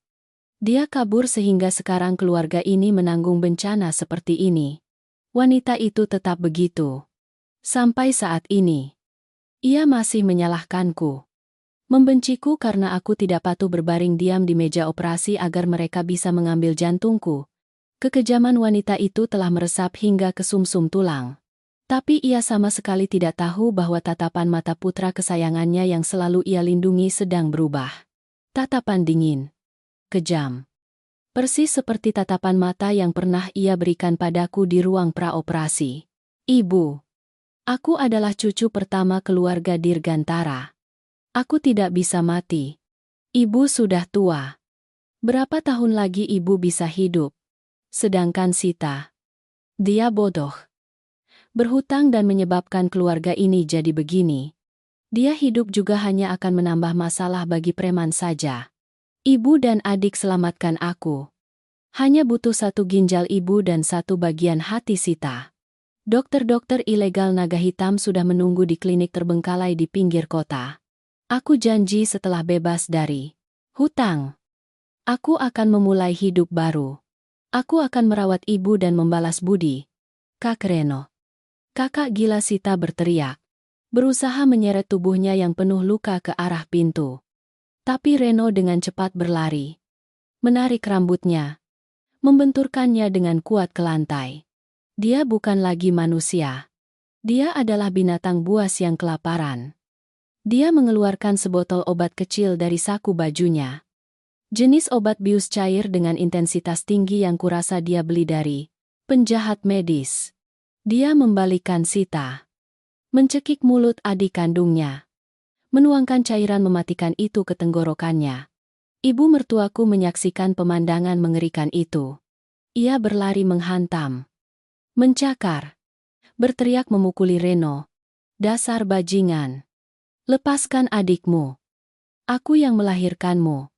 Aku yang membesarkanmu. Bagaimana kau berani melakukan itu pada darah dagingmu sendiri, Sita? Tolong, siapapun tolong aku. Ibu diam. Ibu pernah bilang Ayuna mati untuk membalas budi kepada keluarga ini. Kan sekarang giliran ibu dan Sita yang membalas budi kepadaku. Siapa suruh kalian menyandang nama Dirgantara tanpa organ kalian? Malam ini aku akan dipotong menjadi ratusan bagian. Kalau ibu sayang padaku, ibu patuh minum ini. Reno mendorong ibu Tio hingga terjatuh di samping meja kaca yang pecah. Darah dari dahinya mengalir deras. Ia mendekat, memegang botol obat bius. Matanya dingin tanpa sedikit pun keraguan. Duduk di depan layar pengawas. Aku sama sekali tidak merasa iba. Aku hanya melihat sindiran yang ekstrem. Mereka pernah bersatu, mencintai, melindungi satu sama lain begitu banyak saat bersama-sama merencanakan membunuhku untuk mencuri uang. Kini ketika tidak ada lagi aku sebagai kambing hitam, mereka saling mencabik-cabik darah dagingnya sendiri untuk bertahan hidup. Anjing terpojok akan memanjat tembok. Skenario paling kejam tidak kubuat, melainkan dibuat sendiri oleh sifat busuk mereka. Tapi drama sudah saatnya berakhir. Aku tidak bisa membiarkan mereka saling menghabisi semudah itu. Aku harus membiarkan hukum. Membiarkan jutaan mata masyarakat ini menghakimi kejahatan mereka. Aku mengangkat telepon dan menekan serangkaian nomor yang telah dienkripsi. Sudah saatnya menarik jaring. Semua bagian dari permainan berdarah ini telah ada di tanganku. Dokter Tio dengan jaringan perdagangan organnya. Geng Naga Hitam. Dengan kegiatan pinjaman rentenir dan penculikan pemerasan. Bersama dengan keluarga Reno dengan tuduhan percobaan pembunuhan. Semuanya adalah kejahatan besar. Aku mengekspor seluruh basis data. File rekaman di motel. Video Reno mengakui rencana mengambil jantungku. Buku hitam berisi daftar klien Dokter Tio. Dan seluruh riwayat transaksi kripto yang terkait dengan dark web. Aku mengenkripsinya menjadi file tingkat tertinggi. Menggunakan perangkat lunak, penyembunyi IP untuk mengirimkannya langsung ke kotak surat elektronik Direktorat Reserse Kriminal Badan Reserse Kriminal Polri. Dalam email itu, aku merangkum seluruh jaringan kejahatan transnasional ini. Melampirkan lokasi GPS Dokter Tio saat ini. Markas geng Naga Hitam. Dan villa tempat pembantaian keluarga Dirgantara sedang berlangsung. Aku tahu dengan banyaknya bukti dan tingkat keseriusan kasus. Pasukan khusus akan segera dikerahkan. Tapi itu masih belum cukup. Aku ingin Reno merasakan ketakutan ekstrem saat didorong ke kematian oleh mereka yang dia andalkan. Dengan akun anonim di Telegram, aku mengirim pesan kepada bos geng Naga Hitam. Reno berencana melarikan diri dengan membawa uang. Dia berencana menggunakan organ rusak ibu dan adiknya untuk menipu dan menyerahkannya kepada konglomerat Richard. Dia baru saja menelepon polisi melaporkan lokasi kalian. Datanglah ke vilanya sekarang. Jika tidak kalian akan tertangkap. Jebakan ganda telah diaktifkan. Aku duduk tenang di kamar. Kedua tangan terlipat. Mataku terpaku pada layar kamera pengawas di rumah keluarga Dirgantara. Di lokasi kejadian, Reno baru saja menuangkan obat bius ke mulut Bu Tio. Wanita itu terbaring kejang-kejang di genangan darah. Matanya terbuka lebar menatap putranya yang dulu sangat ia sayangi. Kini sedang bersiap menyeretnya ke meja operasi. Reno terengah-engah. Menyeka keringat di dahinya. Mengeluarkan ponsel. hendak menelepon dokter-dokter ilegal. Tapi sebelum sempat menekan nomor, sebuah suara mengerikan mengguncang seluruh lingkungan. Gerbang besi kokoh villa dihantam langsung oleh sebuah truk kecil hingga roboh ke tanah. Bunuh anjing Reno itu. Dia berani mengkhianati kita. Berani melapor polisi. Ya cincang dia sampai hancur. Puluhan preman geng naga hitam membawa golok dan pipa besi, menyerbu masuk rumah seperti kawanan binatang buas. Jendela kaca ruang tamu pecah berantakan. Reno terdiam mematung. Wajahnya pucat pasi. Ia buru-buru menjatuhkan ponselnya. Berlutut di lantai yang penuh pecahan kaca. Menyatukan tangan memohon ampun berkali-kali. Kakak. Maafkan saya. Saya tidak melapor polisi. Saya sedang menyiapkan barang untuk kalian. Ini ibu dan adik saya. Kalian bawa saja mereka. Mau dioperasi ambil apa saja juga boleh.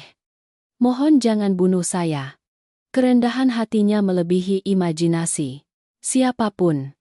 Seorang pria yang rela menyerahkan ibu kandung yang tidak sadarkan diri dan adik kandungnya sendiri untuk disembelih oleh preman hanya untuk menyelamatkan nyawa anjingnya.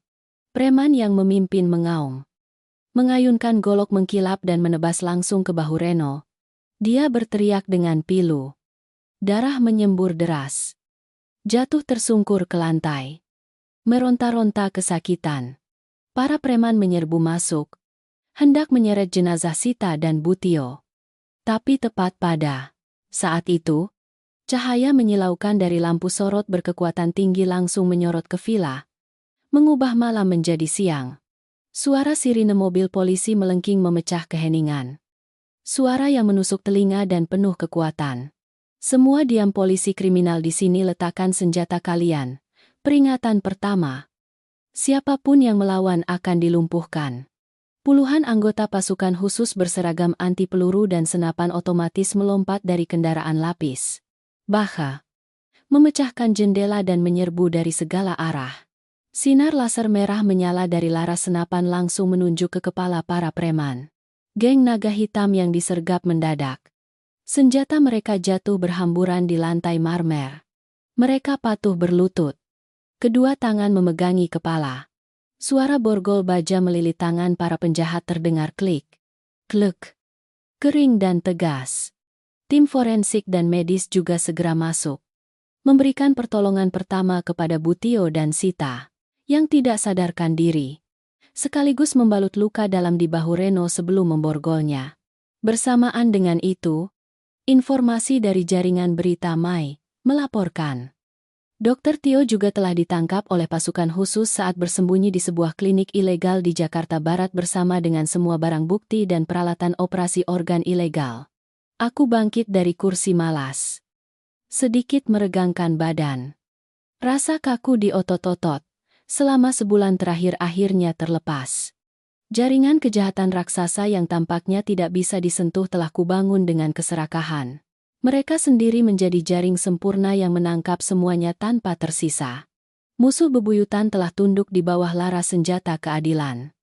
Tapi bagiku, drama ini masih membutuhkan adegan penutup secara langsung. Aku mengganti pakaian dengan setelan jas hitam yang rapi. Merapikan rambut. Mengoleskan lipstik merah tua di bibirku. Aku melangkah keluar dari apartemen aman. Masuk ke dalam mobil yang telah disiapkan Mai. Melaju lurus ke dalam malam menuju villa. Sudah saatnya orang mati hidup kembali. Sudah saatnya aku berdiri di hadapan mereka yang pernah ingin mengambil jantungku untuk menunjukkan kepada mereka bagaimana kekejaman karma. Malam Surabaya setelah hujan deras membawa hawa dingin yang menusuk tulang. Udara segar yang langka di kota itu seolah berusaha membersihkan bau amis darah dan niat kotor yang melekat di sekitar villa keluarga Dirgantara. Mercedes S-Class hitam mengkilap yang disiapkan Mai untukku membelah kegelapan.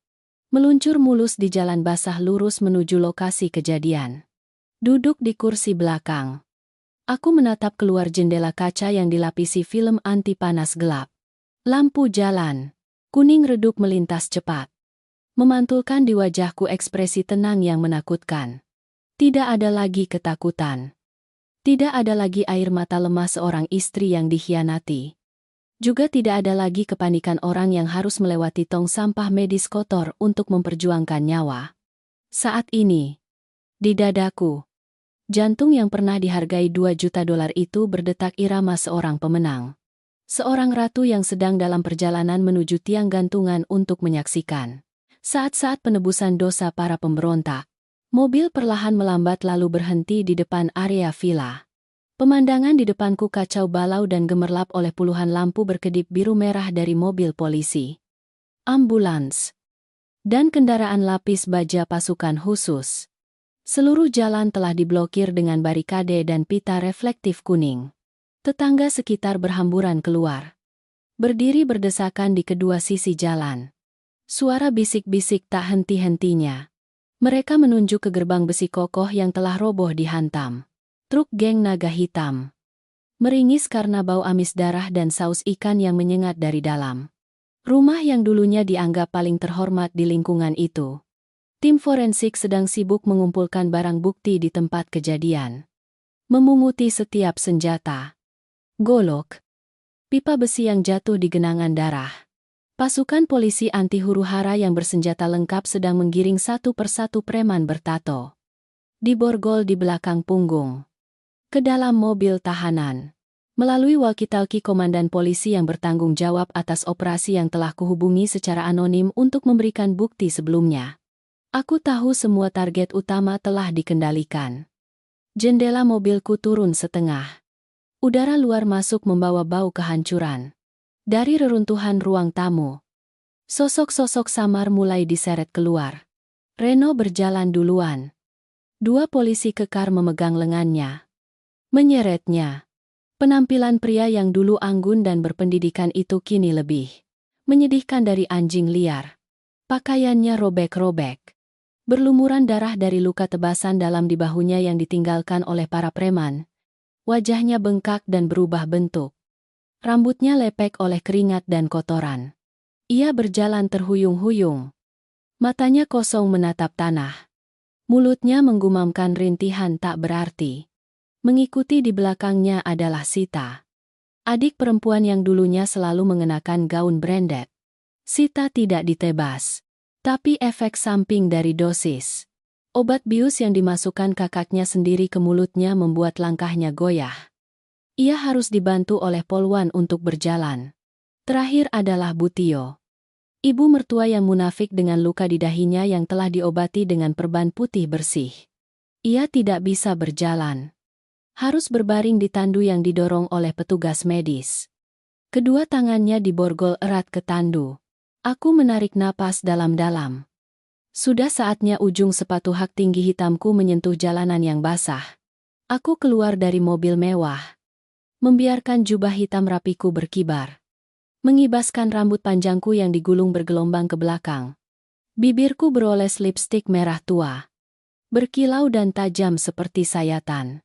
Suara tumit sepatu mengetuk jalanan menciptakan suara klik.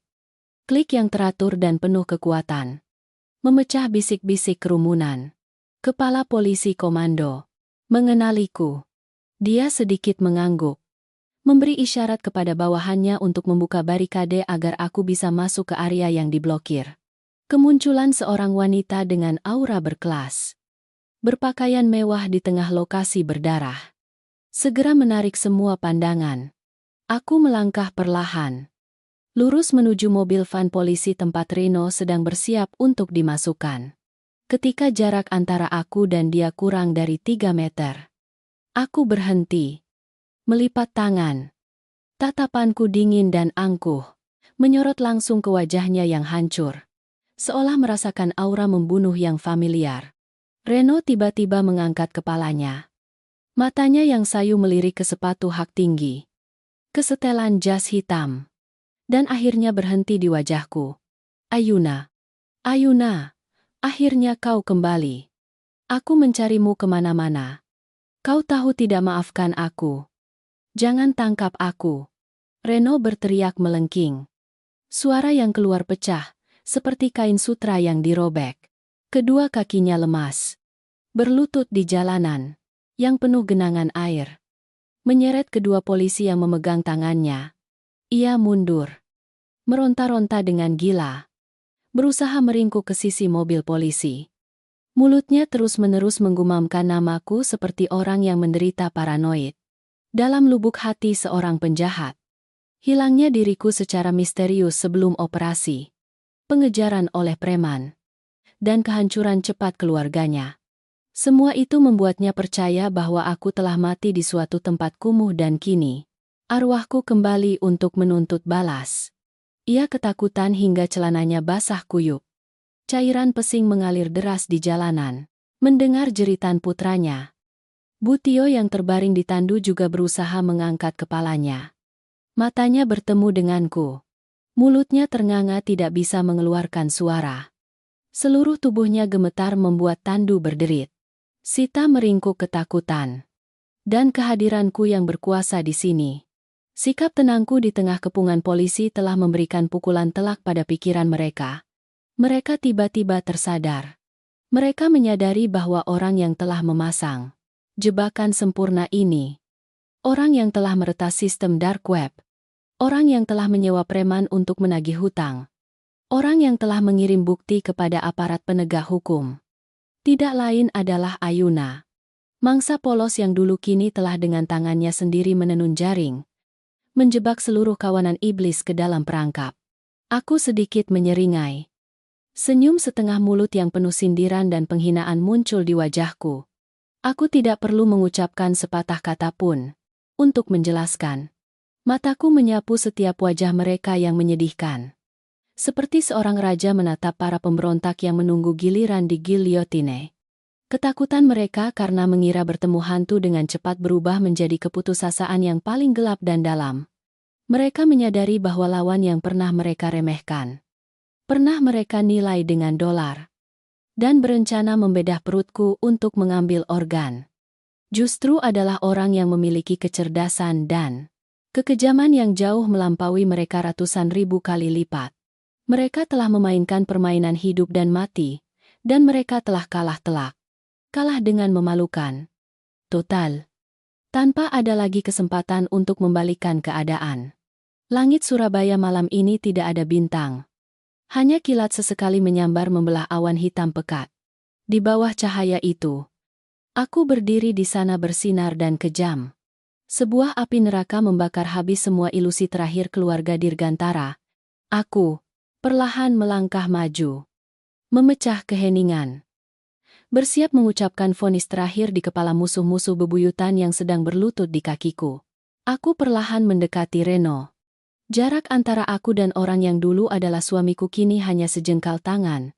Bau darah bercampur lumpur dan kotoran dari tubuhnya menusuk hidungku. Tapi aku tidak mundur. Aku menunduk. Tatapanku dingin seperti gunung es ribuan tahun.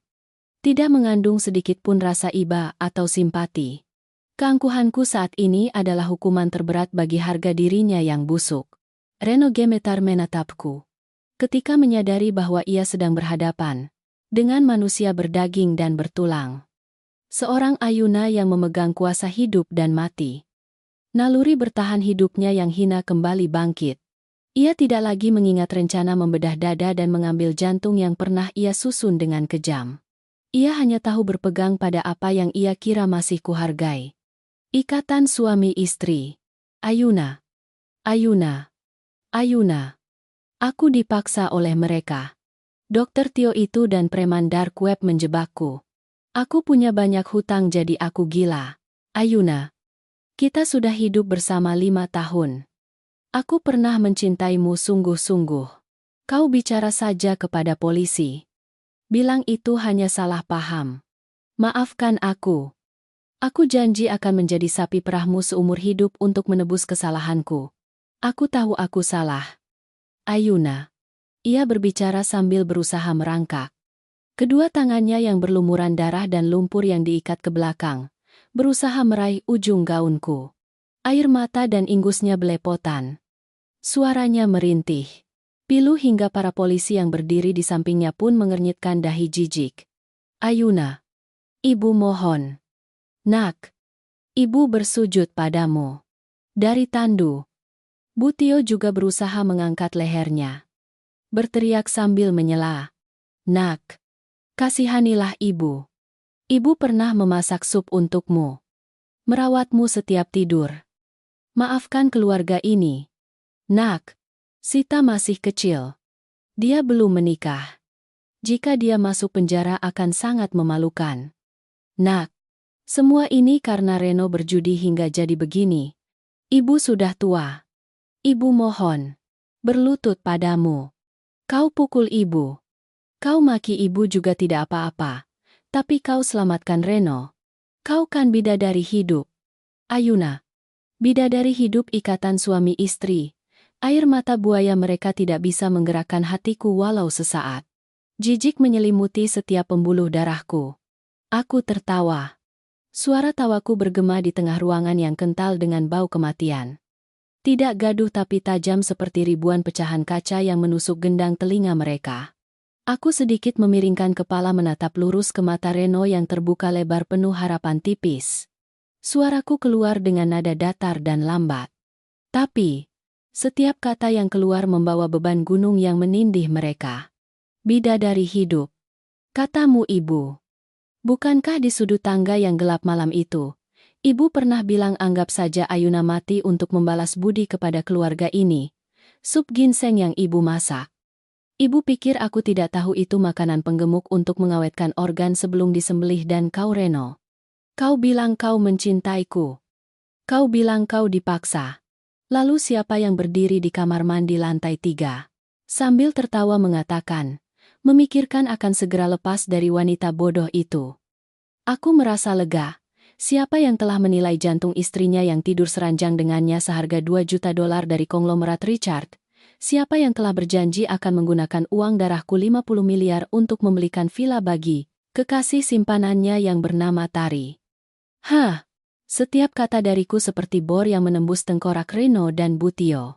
Pupil mata Reno menyempit ekstrem. Ia ternganga. Seluruh tubuhnya gemetar seperti tersengat listrik. Ia menyadari bahwa aku tidak hanya tahu sebagian kebenaran tapi aku telah mendengar semuanya. Sejak malam badai gelap itu, aku telah membawa setiap kata kejam mereka. Mengukirnya dalam tulang sumsumku. Untuk kemudian hari ini dijadikan vonis penghakiman. Kalian tahu apa yang kupikirkan? Ketika terbaring di dalam tong sampah medis yang kotor. Berlumuran darah. Ketika menyeret kakiku tanpa alas kaki di bawah badai untuk melarikan diri dari pisau bedah kalian. Aku tidak menangisi diriku sendiri. Aku menangisi kebodohanku sendiri karena telah menyerahkan hati yang paling tulus kepada kawanan binatang berwujud manusia. Kalian tadi saling mencabik-cabik. Berencana menggunakan obat bius untuk membedah perut ibu kandung dan adik kandung kalian sendiri untuk melunasi hutang. Saat itu kau tidak ingat ikatan darah. Reno sampah masyarakat seperti kalian. Bahkan cacing dan serangga pun lebih berhati nurani daripada kalian. Tidak. Ayuna. Kau kejam. Kau mendorong keluarga kami ke kematian. Reno putus asa menundukkan kepalanya ke tanah. Kata-kata perlawanan terakhirnya keluar dengan lemah tak berarti. Ia berusaha berpegang pada ilusi bahwa aku adalah orang yang bersalah karena telah mendorongnya ke jalan buntu. Aku kejam. Katamu.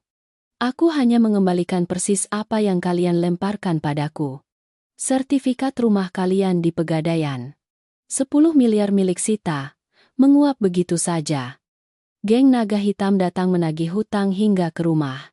Semua itu adalah karma instan atas keserakahan kalian yang tak terbatas. Aku tidak mendorong kalian ke kematian. Kalian sendirilah yang memegang pisau dan mengakhiri hidup kalian ketika kalian bersekongkol menjual jantungku di dark web. Permainan ini akulah yang mengendalikan. Dan vonis kalian tidak kuputuskan, melainkan oleh hukum. Bawalah air mata palsu ini dan menangislah di depan pengadilan. Lihat apakah ada hakim yang percaya pada kebaikan hati para pedagang organ dan pembunuh. Aku mundur selangkah. Berbalik dengan tegas. Tidak sudi melihat mereka semenit pun lagi. Di belakangku. Suara tangisan Butio. Rintihan putus asa Reno. Dan isak tangis Sita bercampur menjadi satu. Menciptakan simfoni neraka. Pasukan polisi dengan cepat menggiring mereka ke dalam mobil tahanan. Pintu besi berat tertutup rapat. mengunci seluruh kekotoran dan kekejaman keluarga Dirgantara ke dalam kegelapan. Suara sirine mobil polisi kembali melengking. Membelah malam. Perlahan meninggalkan lokasi kejadian. Membawa para penjahat ke tempat mereka seharusnya berada. Sel dingin. Aku berdiri diam di bawah lampu jalan kuning redup. Angin malam menerbangkan rambutku.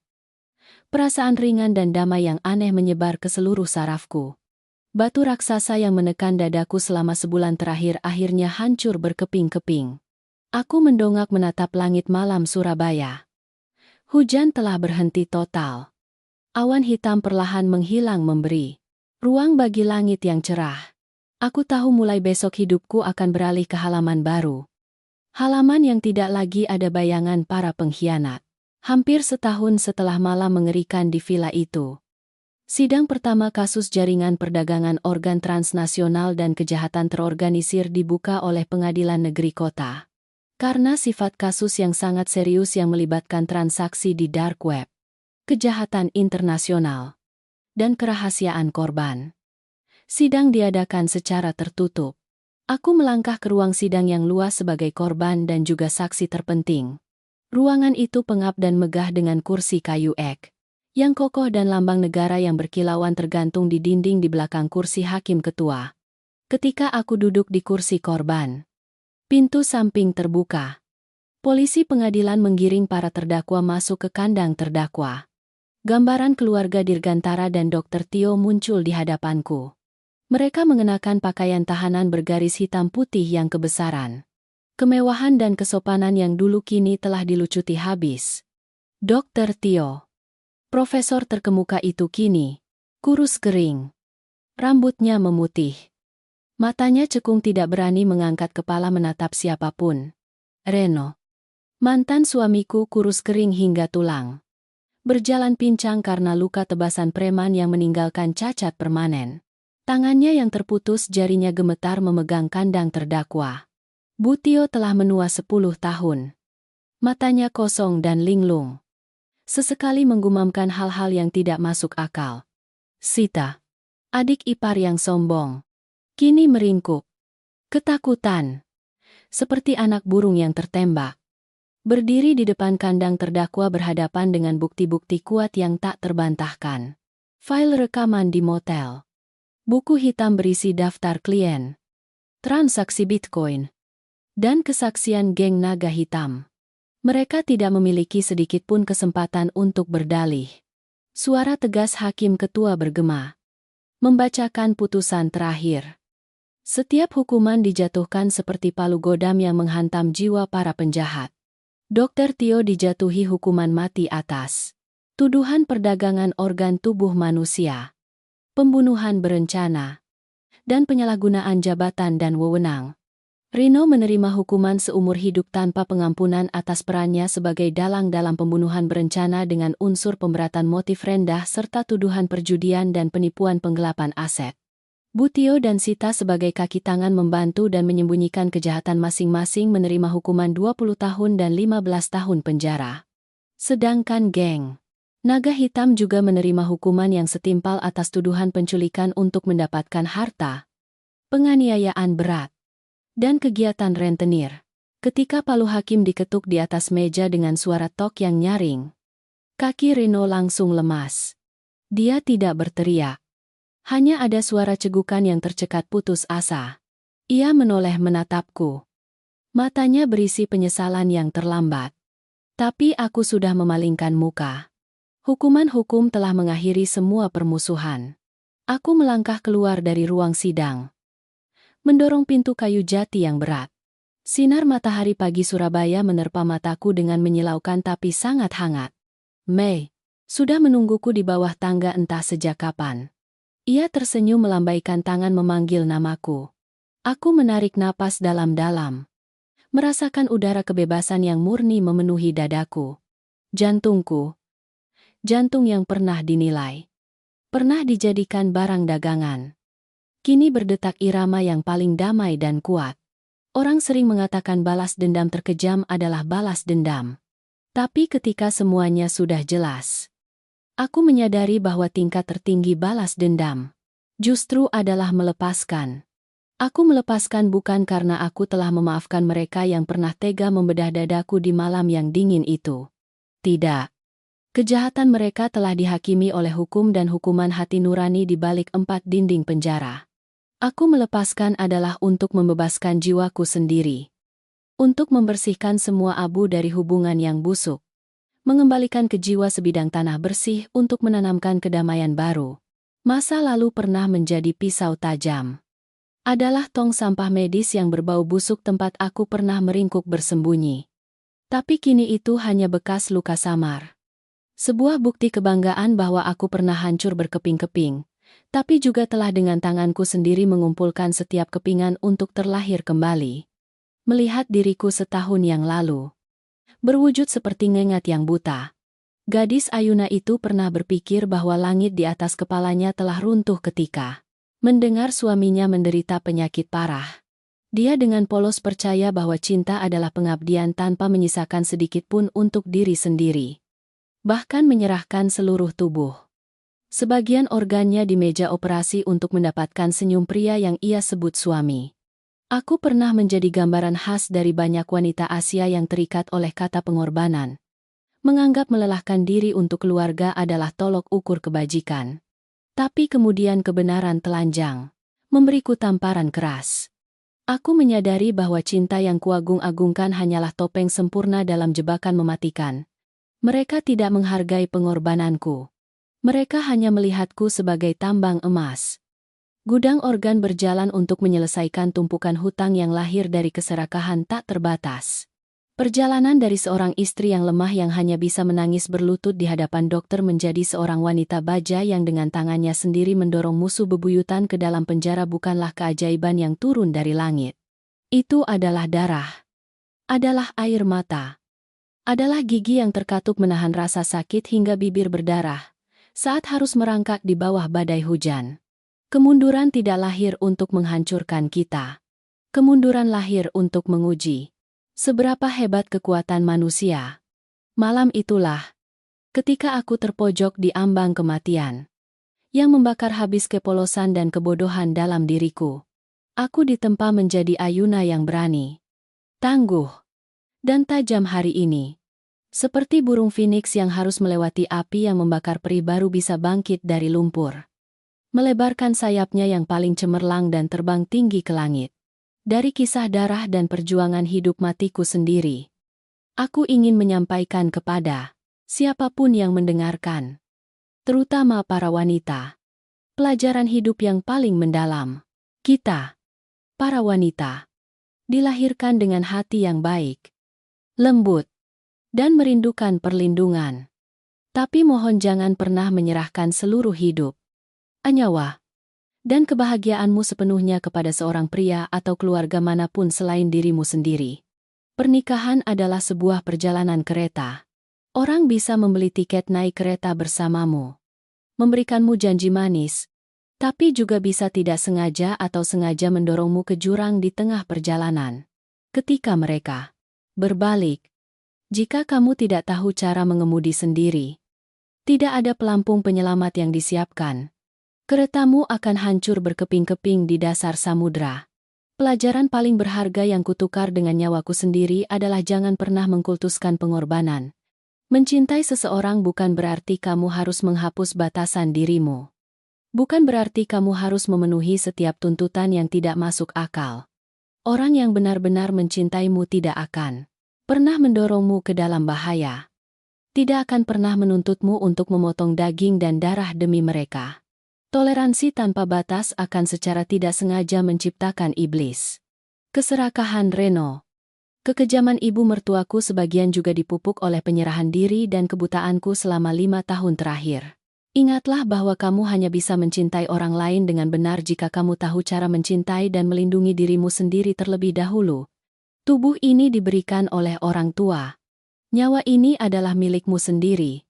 Tidak ada seorang pun di dunia ini, dengan nama apapun, yang berhak mengambil atau menilainya. Dan senjata paling tajam seorang wanita ketika menghadapi badai bukanlah air mata untuk mendapatkan simpati. Bukan pula kecantikan yang akan memudar seiring waktu. melainkan kecerdasan, ketajaman, dan kemandirian finansial. Coba pikirkan. Jika malam itu aku melarikan diri dari rumah sakit tanpa uang sepeser pun, tanpa dana investasi rahasia yang telah kubangun secara diam-diam sebelumnya, apakah aku bisa menyewa hacker, menyewa detektif, dan menyusun jaring raksasa untuk menjatuhkan mereka? Atau aku akan kembali ditangkap oleh preman dark web dan dibedah dadanya di suatu tempat kumuh? Uang tidak bisa membeli kebahagiaan sejati. Tapi uang yang kamu hasilkan sendiri dengan kecerdasan dan keringatmu akan membeli martabat, membeli hak untuk mengendalikan permainan, dan membeli keamanan mutlak untuk nyawamu. Ketika kamu memiliki keberanian dan finansial di tangan, orang menusukmu sekali. Kamu bisa membayar biaya rumah sakit sendiri untuk menyembuhkan diri, lalu mengangkat kepala dan melangkah maju. Bahkan cukup kuat untuk melancarkan serangan yang membuat musuh tidak akan pernah bisa bangkit kembali. Tapi meskipun telah melewati sudut-sudut paling gelap dan kotor dari hati manusia, aku tetap ingin mengatakan kepada kalian bahwa jangan biarkan pengkhianatan mengubahmu menjadi monster seperti mereka. Hidup ini masih merupakan cermin ajaib hukum karma dan kemanusiaan. Malam itu, jika perawat Sita tidak nekat menyelipkan seragam petugas kebersihan ke tanganku, aku pasti sudah menjadi abu. Sita menyelamatkanku. Karena bertahun-tahun yang lalu aku telah menanam benih kebaikan ketika dengan tulus menyelamatkan putrinya. Kebaikan, meskipun diberikan secara diam-diam, pada akhirnya akan kembali memelukmu di saat-saat paling genting. Aku telah memusnahkan penjahat tapi aku tidak kehilangan kemanusiaanku. Kini, dengan kekayaan yang berhasil dikumpulkan, aku menjalankan dana dukungan untuk wanita rentan, membantu orang-orang yang menderita. Itulah balas dendam yang paling manis, paling cemerlang, yang menerangi hidupku. Menjalani hidup yang bermakna, tenang, dan penuh kasih sayang, agar mereka yang berada di balik 4 dinding penjara itu harus mendongak melihatku dengan penyesalan dan penyesalan hingga akhir hayat. Hidup ini adalah serangkaian tantangan yang tak terduga. Mungkin saat ini, orang yang sedang mendengarkan curahan hatiku juga sedang berjuang menanggung ketidakadilan. Dikhianati, diinjak-injak oleh orang-orang yang paling dipercayainya. Jika kamu berada di dasar keputusasaan, jika kamu merasa di sekitarmu hanya ada kegelapan yang mengepung, mohon jangan menyerah. Izinkan dirimu menangis keras malam ini. Berteriaklah hingga kegusaran di hatimu berkurang. Tapi besok pagi, ketika sinar matahari pertama menembus sela-sela daun, keringkan air matamu, tegakkan punggungmu, oleskan sedikit lipstik merah dan melangkahlah keluar sana. Gunakan saja rasa sakit itu sebagai tangga untuk melangkah ke tingkat yang baru. Kamu lebih kuat dari yang kamu kira dan di dalam dirimu selalu ada kekuatan luar biasa yang menunggu untuk terbangun. Teman-teman, ketika duduk dengan tenang dan mendengarkan kisah hidup dan mati ini secara utuh, apakah ada saat ketika dadamu terasa sesak atau tiba-tiba menyadari pelajaran tertentu untuk dirimu sendiri? Tidak pernahkah kamu karena terlalu mencintai, terlalu percaya hingga lupa untuk melindungi dirimu sendiri? Jika kisahku hari ini menyentuh sudut tersembunyi di hatimu, berikanlah sedikit motivasi untuk dengan kuat melepaskan hal-hal yang tidak layak. Mohon tinggalkan beberapa komentar dan bagikan denganku. Ya. Siapa tahu kisahmu, curahan hatimu yang tulus, bisa menjadi pelampung penyelamat yang menyelamatkan jiwa yang sedang terombang-ambing di lautan kehidupan di luar sana. Kita, para wanita, marilah bersama-sama menciptakan komunitas yang saling memahami, berbagi, dan tangguh. Jangan lupa untuk menekan tombol suka video ini dan berlangganan channel agar kita bisa bertemu lagi. Bersama-sama menghangatkan jiwa-jiwa yang sejiwa dalam kisah-kisah kehidupan yang mendalam dan nyata selanjutnya. Dukungan kalian adalah hadiah paling berharga bagiku.